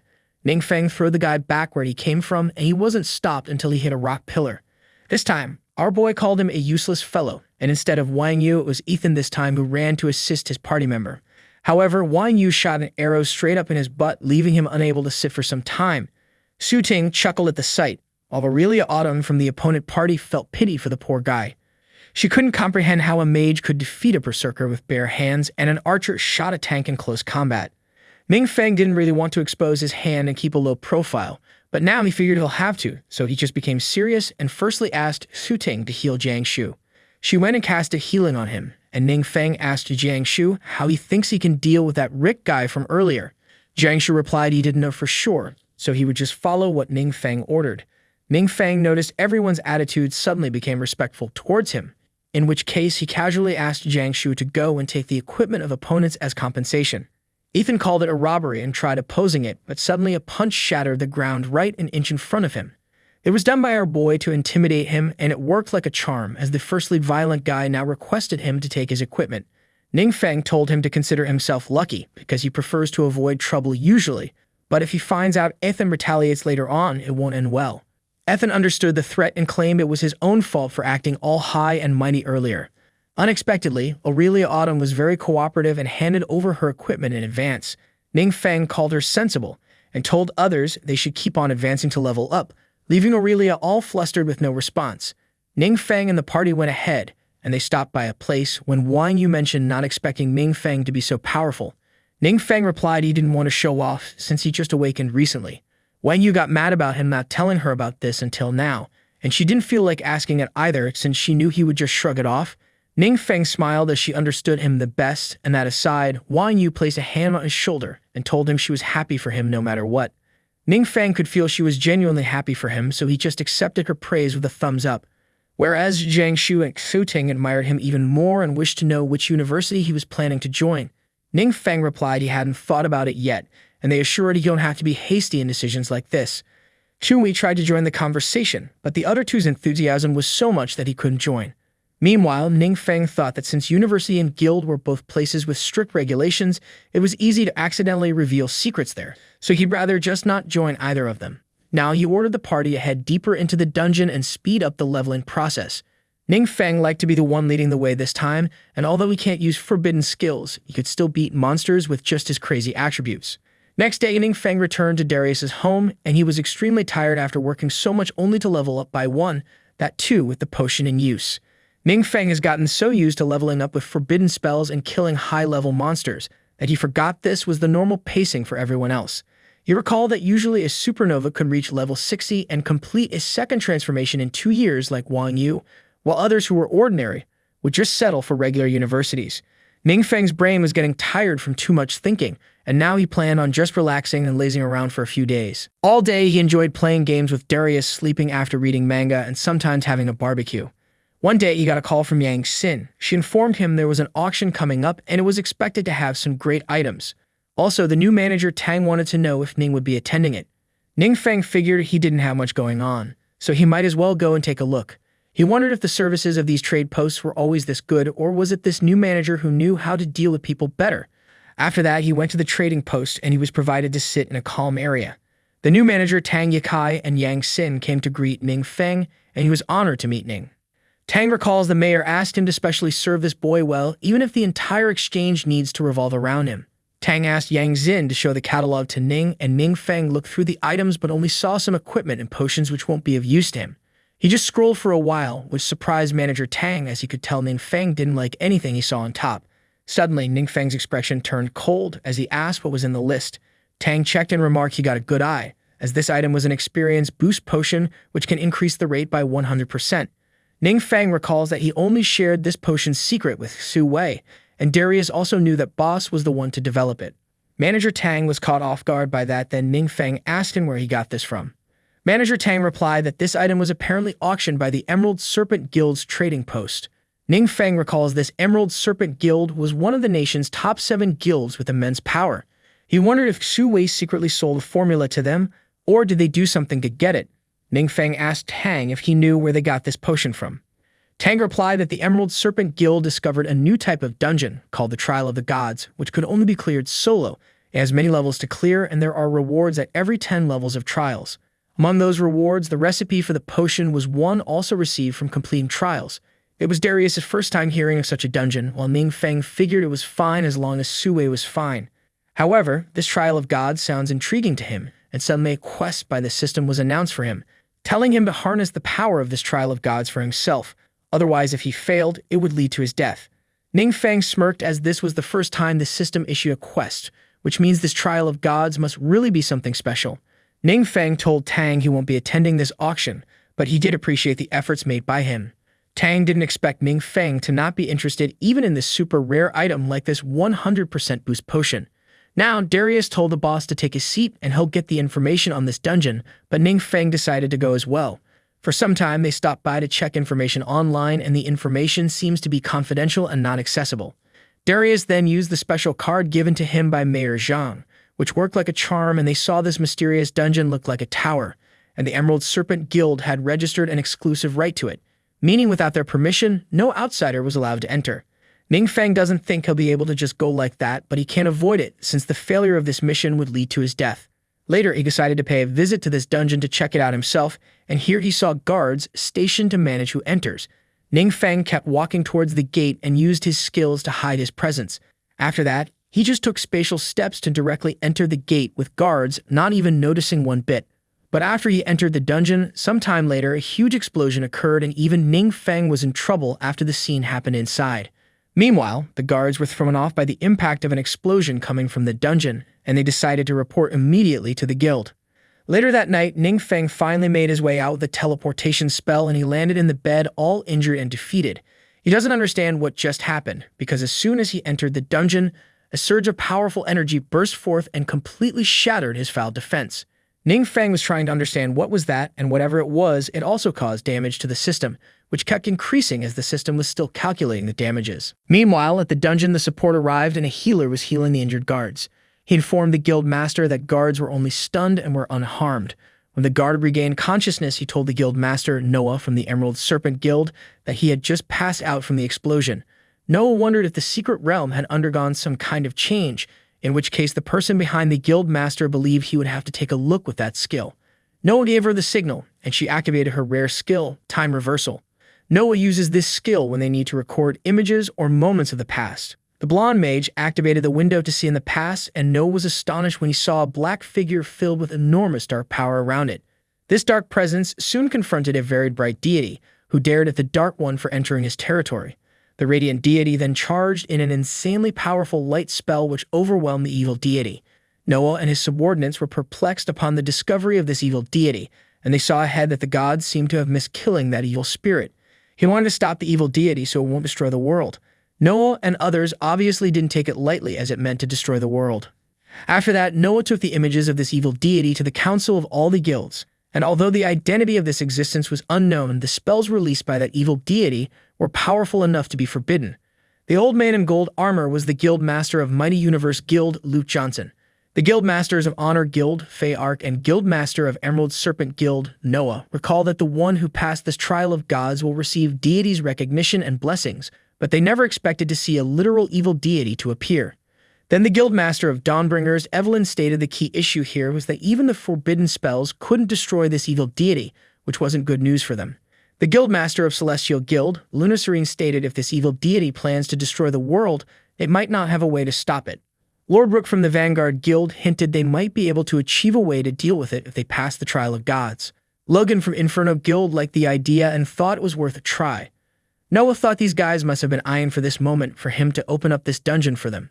Noah didn't oppose anyone wanting to participate in this trial, but he reminded them that the monsters in there won't be easy to deal with even for guild masters. So in simple words, he stated none of them were qualified for this trial of gods yet. Luke asked the last person on the other end of the table, Ragnar Blaze, about what he thought. The old man mocked what else he could think, other than how incompetent everyone here was. Luke could tell Ragnar Blaze, or Old Feng, was mad for being called here and told him they had to because of this major incident.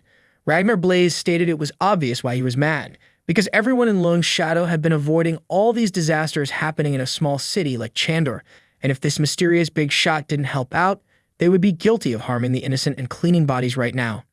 This man fired a Ghost Rider-like skull. Ragnar Blaze was the former leader of Lone Shadow Organization, and Luke told him to calm down as his head was getting hot on fire again. The story behind this old man's burning Ghost Rider head is that he was said to have paid a significant price to use a lot of power of darkness to save a whole city from monsters, after which he retired due to his inactivity from injuries. Luke asked Ragnar Blaze if he could show this footage to the mysterious big shot somehow. Ragnar Blaze angered them to only now take some real action, and since it was necessary, he gave in to do this task for them and turned his head back to normal. Meanwhile, at Darius' home, Ning Feng was just looking at the window, telling him that he'll have to reach a second transformation to repair the system. He wondered if he did something wrong by entering that dungeon trial of gods and proceeded to walk to the living room. There he saw an old man sitting along with Darius and Kuang Lan. Old man figured this young boy must be Ning Feng, but Ning Feng can't recall who this grandpa was. Darius introduced him as the former leader of the Lone Shadow organization and also the current director of the Adventures Association, Mr. Feng, also known with the title Ragnar Blaze. And as for the lady, she was Kuang Lan, Old Feng's disciple and current head of this region's Lone Shadow post.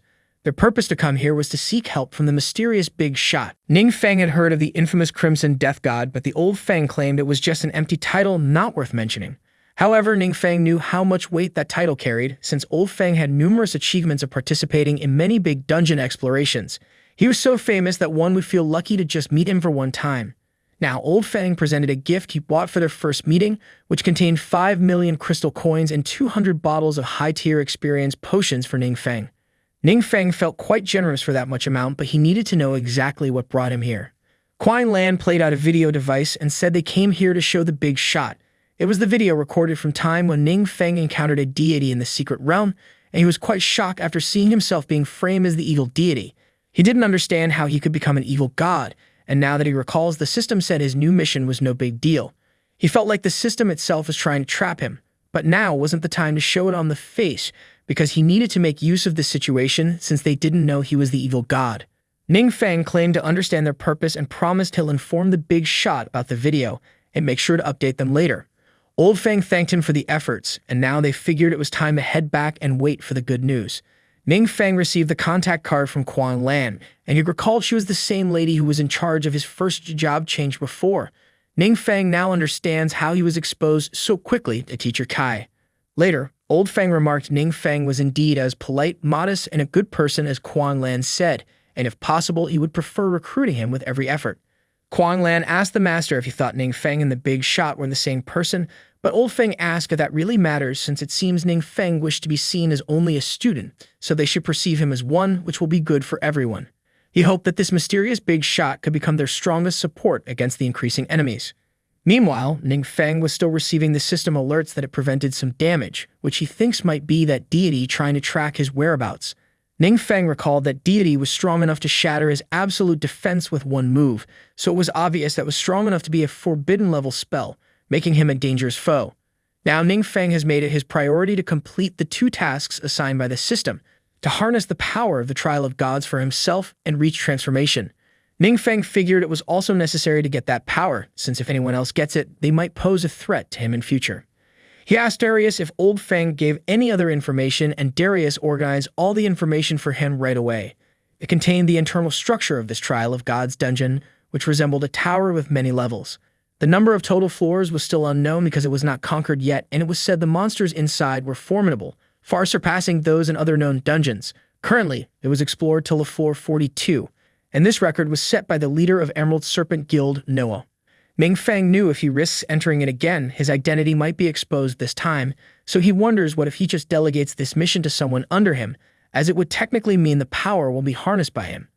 Ning Feng asked Darius if he had seen the video of Noah clearing the floors, to which he agreed, and Ning Feng asked him what he thought about how many levels he could reach. Darius replied he could clear around 35 floors, and Ning Feng contemplated that Noah was near the 5th transformation, so he was stronger than Darius. Ning Feng wanted Darius to go and clear that trial since he was one of his own people, so he thought what if he just prepared Darius for a special training session. Back at Old Feng's house, he was embezzled when he heard that the mysterious Big Shot wanted to send someone for the Trial of Gods. Kuang Lan added that Darius additionally requested to borrow the training room to undergo a special training. Old Ning recalls that Darius hasn't reached the 5th transformation yet, so it was going to be interesting to see what change this special training under boss will have on him. He mentioned that just yesterday the guild leaders went to challenge the Trial of Gods, but even Luke didn't succeed. Kuang Lan was surprised since Luke was one of the nation's strongest people, so even if he didn't succeed, there was hardly anyone who could. Now Old Feng was so excited to see Darius's results that his head fired up again, showing his interest overflowing on seeing just how far a person trained by the mysterious boss could go. Old Feng tried to control the flames again, while Kuang Lan recalled this flame on the old man was the price he bears and it was constantly burning away in his life. She was worried if there was really no way to alleviate it. Later, Darius and Ning Feng were called by Old Feng to the training room, and other workers from the Lone Shadow were eager to see these 4th and 5th powerhouses here. The guy with red hair was the man who was examiner on Ning Feng's awakening day, and he was glad that he didn't offend him that day in anger, otherwise he would be in trouble right now. Now, Quan Lan stated this special training room was only accessible to 4th transformations and above. Darius provided the data drive for details of the settings that he'll need in the training room to Quan Lan, while Ningfeng and Ragnar Blaze chatted a bit. Quan Lan was amazed when she saw the information about monsters was very much precise in the disc, along with their weaknesses. Ningfeng could easily know that information, since he had memories of the future invasion and just needed to bring out information from mind. Old Feng was interested, so he asked Darius if he could observe him for a bit. Darius gladly accepted and felt grateful to be under Old Feng's guidance. Old Feng remarked he was here to learn, not to instruct. He was also eager to find out something, to know if that mysterious boss ever said if that evil deity would actually destroy the world. Quan Lan was caught off guard by the question Old Feng asked, and they waited eagerly for Darius' response. Although Darius had already talked about this before with Ningfeng, he was feeling a bit tongue-tied, since he was himself this evil deity in question. He decided to tell Darius more than just a no, but without explaining too much as well. The answer that Darius got from him that time, Darius repeated the same and replied to Old Feng that his boss just said 8 words in response. Old Feng asked what those were, and the mysterious boss said, "As long as I'm here, it won't happen." Darius said it word to word, and Old Feng liked the boss's style of answering things. Quan Lan wondered just what kind of powerhouse this boss was to not consider even a deity as a threat. But little did they know, Ningfeng was just being casual with everything and doing whatever he liked. Now the training room was prepared, and Old Feng wished good luck to Darius for the trial of gods. After a while in the training room, they saw Darius starting to kick around the bucket as the monsters in training became significantly stronger. However, Darius was far from giving up, and he concentrated harder on the incoming trajectory of monsters. He managed to take them out with an outburst of magical energy, which left him visibly tired. Ningfeng asked if he wanted to rest for a bit, but Darius was hell-bent on trying further after catching a few breaths there. He didn't want to let his boss down and use this opportunity to the fullest. Quan Lan was astonished at Darius' performance because even she couldn't clear so many levels like that. Old Feng recalls hearing that Ningfeng awakened at 18, but he completed First Awakening in just a few days. He wondered if he could do that miracle. Maybe a miracle could happen to Darius as well, since he was under his guidance as well. Meanwhile, Ningfeng was thinking that even if he simplified the monster's weaknesses, he overlooked that people do have limits, and Darius was reaching his limits right now. He realized that if Darius can't pass this trial, then he will have to complete it himself, so he needs to overcome his lack of combat experience, as all he knows right now were forbidden spells which could get him in trouble instead. Ningfeng said he'll go back for now, since he'll have to prepare something for school. Ragnar Blaze nodded and told him to let them know if he needs any help. Ningfeng heads out to level up himself before the school starts, and he might as well get some powerful skills or equipment for Darius. He stopped in an isolated street, where Ningfeng took out the flying scroll to reach his destination without being seen. He managed to buy a batch of flight scrolls from the trade post, which he figured will be enough for now. Ningfeng flew straight off to another dungeon to level up, and as he stood before the entrance, he recalled this was one of the 2 unregistered secret realms that Darius mentioned before. However, he doesn't get why there were signs of battle around the gate. Ningfeng just decided to go inside and just take a look for himself. Meanwhile, inside this dungeon, some demons were trampling over adventurers who entered this dungeon before. One of them asked the boss if he just saw a light that looks like the flying scroll. The boss replied it must be another fool who came here to exterminate them. Other demon subordinates laughed it off as they believed whoever it was, they were just marching to their deaths. Their boss stated it was fine, as the more they hunt down, the more they could offer to their demon lord later. It was thanks to these adventurers, these demons have managed to amass enough power that will finally succeed in the descending of the demon lord. All the demons hailed cheers to the upcoming of their demon lord, whereas through a tracker on one of the dead adventurers, their subordinate hiding around the area was listening to everything. She informed her other subordinates that things don't look good, as it seems there's going to be another dungeon invasion from another demon lord, and that was going to happen right today on this mountain. The party leader grew worried, as it means their city, which was closest from here, will be the first one to fall under the hands of demons. The captain thought with a straight mind and made a rational decision to retreat from here because they can't stop this invasion with their party alone. He had a gist. These monsters were too powerful, and even the city's barrier might not be able to hold them back. He told the party members to quickly go back and quickly report the authorities to immediately evacuate the people and save as many as they could. The party members noticed the leader doesn't seem to be going back, and when asked why, the leader replied that someone will have to stay to keep an eye on the enemy's actions until the exact time of invasion. So he decided to stay here himself and report back to others for transmission. His subordinates didn't want to leave him here alone, but the leader had made up his mind and ordered others to leave immediately. They ran back right away to report back as soon as possible, while the captain looked at the sky, thinking he might not be going back home this time. He called his kid and told her with a smile that he will be busy in some emergency, so she will just have to listen to what mommy says. His daughter asked him where he was, to which he just replied, "Daddy's at work, and he'll be a bit busy and have to go now." He hung up the phone to not fall weak to emotions, but when the daughter called him again, he picked up and she asked why did dad hang up before she finished talking. He asked her what else she wanted to say, and she wished him a very happy birthday. It's something that could make any grown man cry, and the man returned to fulfill his duty, whereas his subordinates were going as fast as possible so they could come back faster as well. They were worried for the captain, while their captain was in tears because he wanted to see his family one last time. Meanwhile, inside the dungeon, the demon lord's followers just finished their offerings to the lord and hoped the lord would bestow them with more dark power. Meanwhile, Ning Feng was inside the secret realm leveling up by defeating monsters. He ended up finding an ice spell Frost Arrow, which converted into the forbidden spell that allowed him to summon an endless ice disaster with merciless cold. Ning Feng was enjoying it here, since the experience points gained in monster tier was higher, and he leveled up to 37 in no time. Ning Feng didn't notice the still alive demon in ice beside him yet and got busy checking out another skill book he got. Later, when he was going outside the secret realm, the demon lord's followers just arrived, and they thought the demon lord was coming from the entrance, so they bowed down to the gate. However, they were left puzzled when Ning Feng came out of the dungeon instead. Ning Feng also didn't expect more monsters outside the realm, and he was startled by the sudden confrontation. The demons questioned him about the demon lord, but little did they know the demon trapped in Ning Feng's ice attack was the demon lord itself, frozen in place and barely alive. The demons assessed this guy seems to be an outsider, in which case he commended how he came here alone. The demon thought you must be the one who came here before with the flight scroll, and perhaps he could be one of those seeking to pledge allegiance to the demon lord for dark energy. He straight up asked Ning Feng if he came to join the demon lord, and Ning Feng straight up denied it on their face and said his business was none of their business. The demon asked our boy if he even knew who he was. The demon introduced himself as Gurong, an ranked demon who killed over 200 adventurers till now. Ning Feng was annoyed by all the yapping and told the demon to just fight if he wants to but not waste his time. Gurong grew extremely pissed and threatened to kill Ning Feng now. Other demons also wished to kill him, but while they were preparing, the sky above their heads turned darker and darker as Ning Feng unleashed his dark power to overwhelm the enemy with fear. The demons didn't understand the hell was that, but little did they know it was one of Ning Feng's newly learned forbidden spells, Dominating Vision, which traps enemies in an illusion and reveals all their weaknesses. Ning Feng could see all the weak points of the demon, and the major one of them was his shoulder injury. Ning Feng could see the potential of this skill, and he directly threw a jab to the demon's shoulder. In this illusion, Ning Feng could repeatedly target the trapped enemy's weaknesses and torment them like a helpless prey under his dominating vision.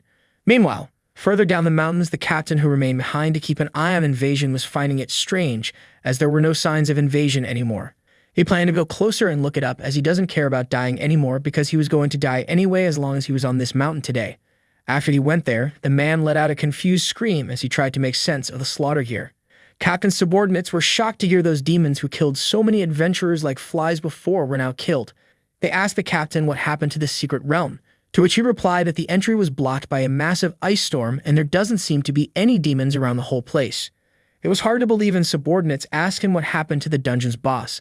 The captain replied that he mistakenly shattered the boss as he found it frozen inside an ice crystal which broke from just a touch, and the fact that the boss didn't drop any items means he must have been thoroughly killed. Captain's subordinates asked if that dungeon invasion was still going to happen, and the captain struggled to come up with an answer for that. Meanwhile, Ning Feng returned home and asked Darius if he was still in the training room. Ning Feng told him to come back and rest for a bit, but Darius was disappointed because he was stuck on the 45 level and he felt he was unworthy to be Ning Feng's disciple. Ning Feng assured him it was alright to take a few days off, and humanely sent him to training to get the idea of that realm. Next week, Ning Feng told him that he'll be arranging a special devil's training for him. Darius was teared up to know Ning Feng hadn't given up on him, in which case he decided to treat him to anything for dinner tonight. Ning Feng saw Darius running away in excitement for this upcoming devil's training. After that, he decided to play some games during this break, and at the same time he received a message from Ragnar Blaze. Ragnar Blaze called him to play the game together to rank up, and Ning Feng was wondering if it was really Ragnar Blaze's account. Ragnar Blaze sent a voice message to confirm it was really him, and Ning Feng didn't expect him to be such a friendly guy. They played a game together and managed to snatch victory thanks to Old Man's great skills in the game. Ning Feng didn't expect him to be so good, and Old Feng replied that he just used to play with his grandson a lot, who was currently preparing for college entrance exams. He mentioned he was the same age as Ning Feng, and Ning Feng suggested they should have a trio match sometime. Ragnar Blaze was up for it, which made Ning Feng think highly of him as he turned out to be more than just a righteous man with a high position officially. He figured if he built a good relationship with him, it would surely make things much easier for him in future. Ragnar then informed him of the Supernova training camp, where universities will select outstanding students based on their performance during the camp. They would be admitted without an exam and provided with excellent resources for development. Ragnar mentioned he had 2 spots left to refer, and asked if Ning Feng wanted to go. Ning Feng recalled thinking back that he didn't really plan to go college, but now if he needed to fight the so-called gods and demon lords, he needed more people by his side. Thus, he accepted Ragnar Blaze's offer. An old man told him that he'll save 1 more spot for Ning Feng so he could also bring an teammate he wants as well. Ning Feng thanked him for the help, whereas Ragnar was glad to do so as he found Ning Feng similar to his grandson and thought they might become good friends. The scene shifts to the next day at the Chandler City School at Ning Feng's class, where other students were talking about the universities changing their standards this year. Many students didn't like the sound of it, as they, despite being 2- or 3-star professions, won't be able to get in, just like some 1-star profession losers, referring to Ning Feng. When the class started, teacher Kai introduced a new transfer student in their class. As the student greeted everyone, students were awestruck by the sight of such a beauty joining their class, which was none other than Aurelia Autumn. Ning Feng remembers her as the troublemaker from earlier, while other students knew her as the 4th-ranked student on the National Rising Stars list. Students were puzzled at why someone so talented transferred from a big city school to their city. Then Aurelia asked the teacher if she could sit next to Ning Feng, and she hesitantly agreed to her request. Aurelia went and took her seat beside Ning, which made him prime target for his class yet again, for snatching both beauties like Wang Yu and Aurelia like that. Ning Feng didn't get why she transferred and chose to sit next to him. Meanwhile, in the principal's office, the principal of Aurelia's previous school came to interrogate the principal Fei about what tricks he used to transfer Aurelia to his school. The reason for his anger was because Aurelia not only left, but she also took a training camp spot along with her, which will affect his school's graduation rate. Principal Fei recalled that this year there were only 4 spots for the training camp, and now there were 3 of them in his school alone. He knew the principal Logan in front wouldn't just sit idle and speak his opinions. At the same time, someone knocked on the door and Principal Fei let in the person. It was one of the teachers of the school, and he reported to Principal Fei that someone wanted to see him personally, as they couldn't reach him on the phone. Fei wonders who it could be and recalls that his phone was silent as well. To his surprise, the employee informed him the guest was actually the senior Ragnar Blaze from the Adventurers Management Bureau. Principal quickly ran there to welcome old Feng, while others were shocked to see someone who could only be seen on TV here in person. Ragnar Blaze introduced the principal to his grandson Feng Ru, and when Fei asked how he could help him, Ragnar Blaze replied that he'd like to ask for 2 things from him. Firstly, it was to transfer his grandson to his school, which came out as a big surprise to both of the principals. They recall that Feng Ru was ranked 12th on the National Rising Stars list, and his profession was a dark-type blood knight. It was said that Feng Ru didn't show his full strength at the time of testing, because he was worried of losing control of the power of darkness. Otherwise, he would easily be in the top 5. Principal Logan can't understand why Ragnar Blaze chose this school for his grandson, and moreover, everyone on the Supernova list gets a spot in training camp, so it means Fei's school gets another training spot for free. But that wasn't all, as old Feng added that he'll add 2 more training spots to this school from his side. Now Principal Logan really wanted to know just what they saw in this school, but Principal Fei kindly smirked and asked Logan to leave, since he was busy at the moment. After that, Ragnar Blaze informed the principal that he was allocating these 2 spots to Ning Feng, who just awakened recently. He doubted if Ning Feng could even attend the training camp, to which Ragnar Blaze replied it was the Bureau's arrangement, so he need not ask further. Principal Fei cooperated with it, since he knew the Bureau was responsible for supervising all the adventurers, and they hold higher authority than the Great 7 guilds.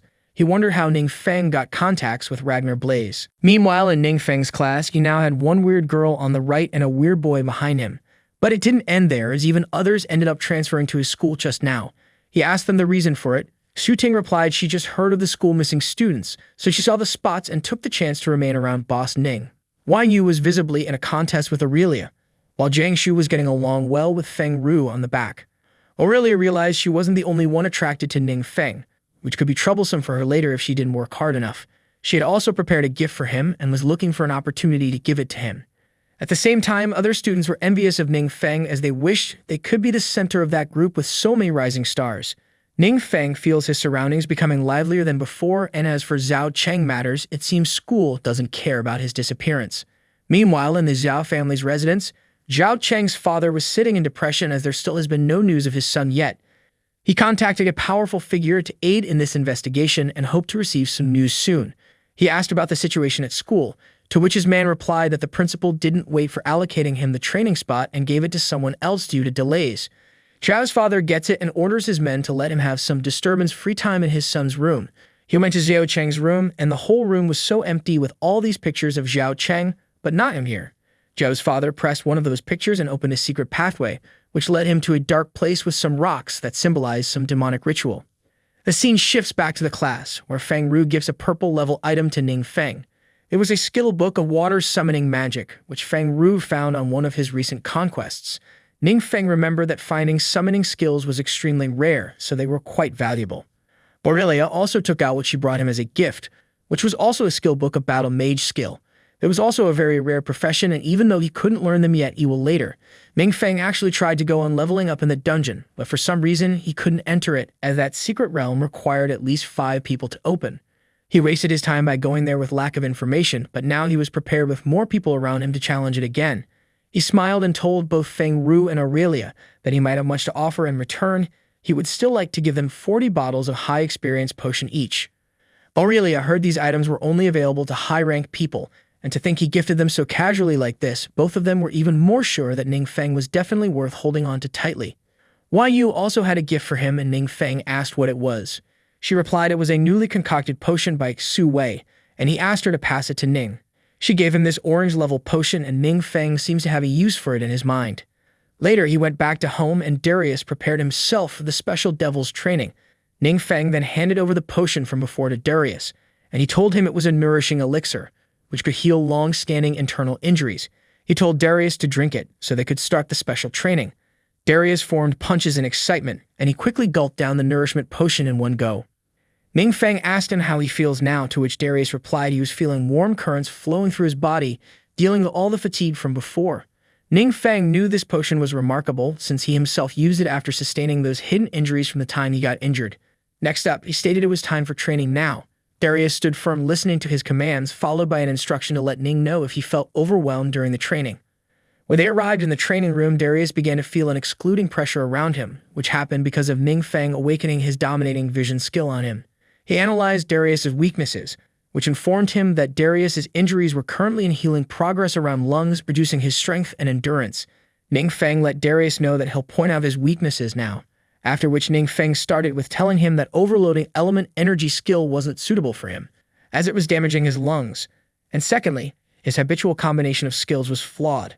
Darius was amazed by the pinpoint insight of Ning Feng, and after this, they began the training session right away. Darius was now fighting against Ning Feng, but even though he was a 4th transformation adventurer, he still couldn't see the incoming attacks from Ning Feng and ended up receiving some hits.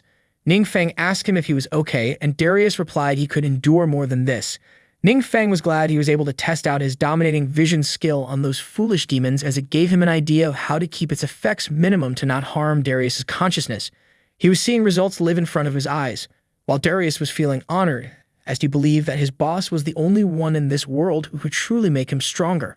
He didn't want to disappoint Ning Feng, so Darius focused more on his attacks and resumed the training. After some time, Darius went challenge the training room based on the Trial of Gods, where he fought against the demons. This time, Darius was performing way better than before, and he was able to accurately attack the demons with his increased agility and precise control of hitting strength. He managed to kill the demons this time around easier than before and finally crossed the level he was stuck on previously. He asked for the next level to begin, but Quan Lan and Ragnar Blaze were astonished by his growth, as he just cleared all the levels they had here based on the data. After hearing this, Darius took a deep breath and lied down to give himself some rest. His eyes got teary with happiness because he finally cleared the training after so much blood and sweat of fighting. Ragnar Blaze found his progress far more remarkable, since he improved so much in just half a month like a miracle. Ragnar got all fired up since he was right about keeping good relations with the mysterious big shot.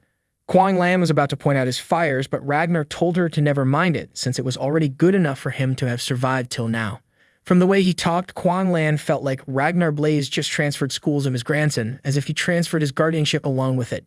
She worriedly asked the master if there was any way to mitigate the cost of dark power, but he fell silent and said they will discuss it later.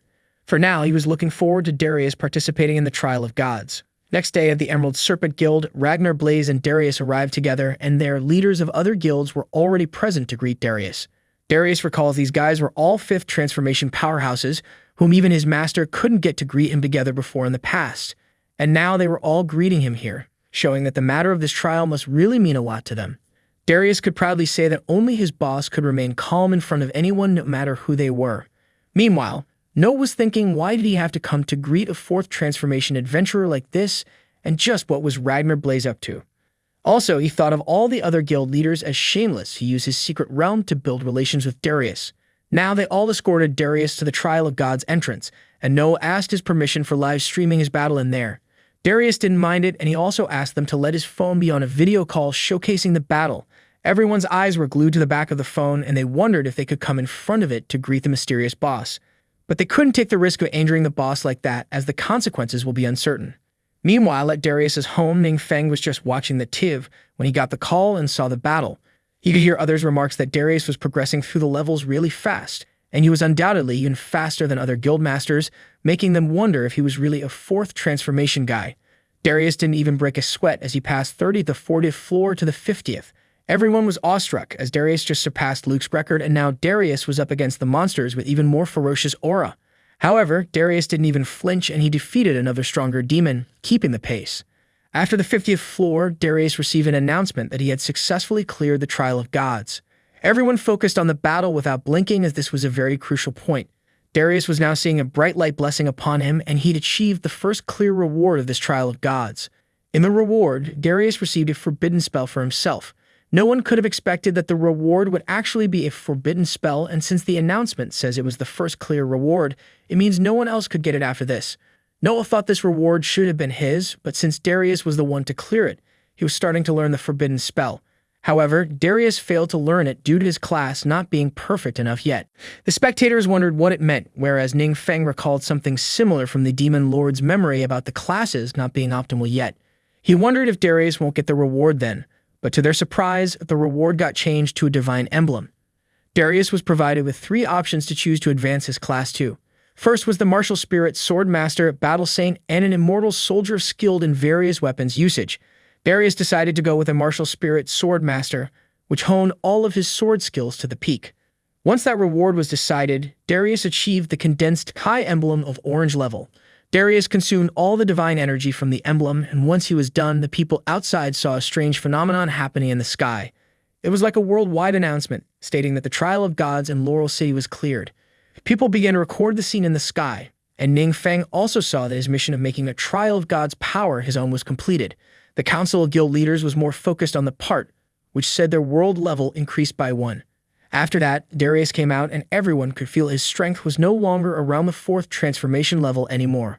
Luke believed the power system of the whole world would be overturned because of Darius's existence.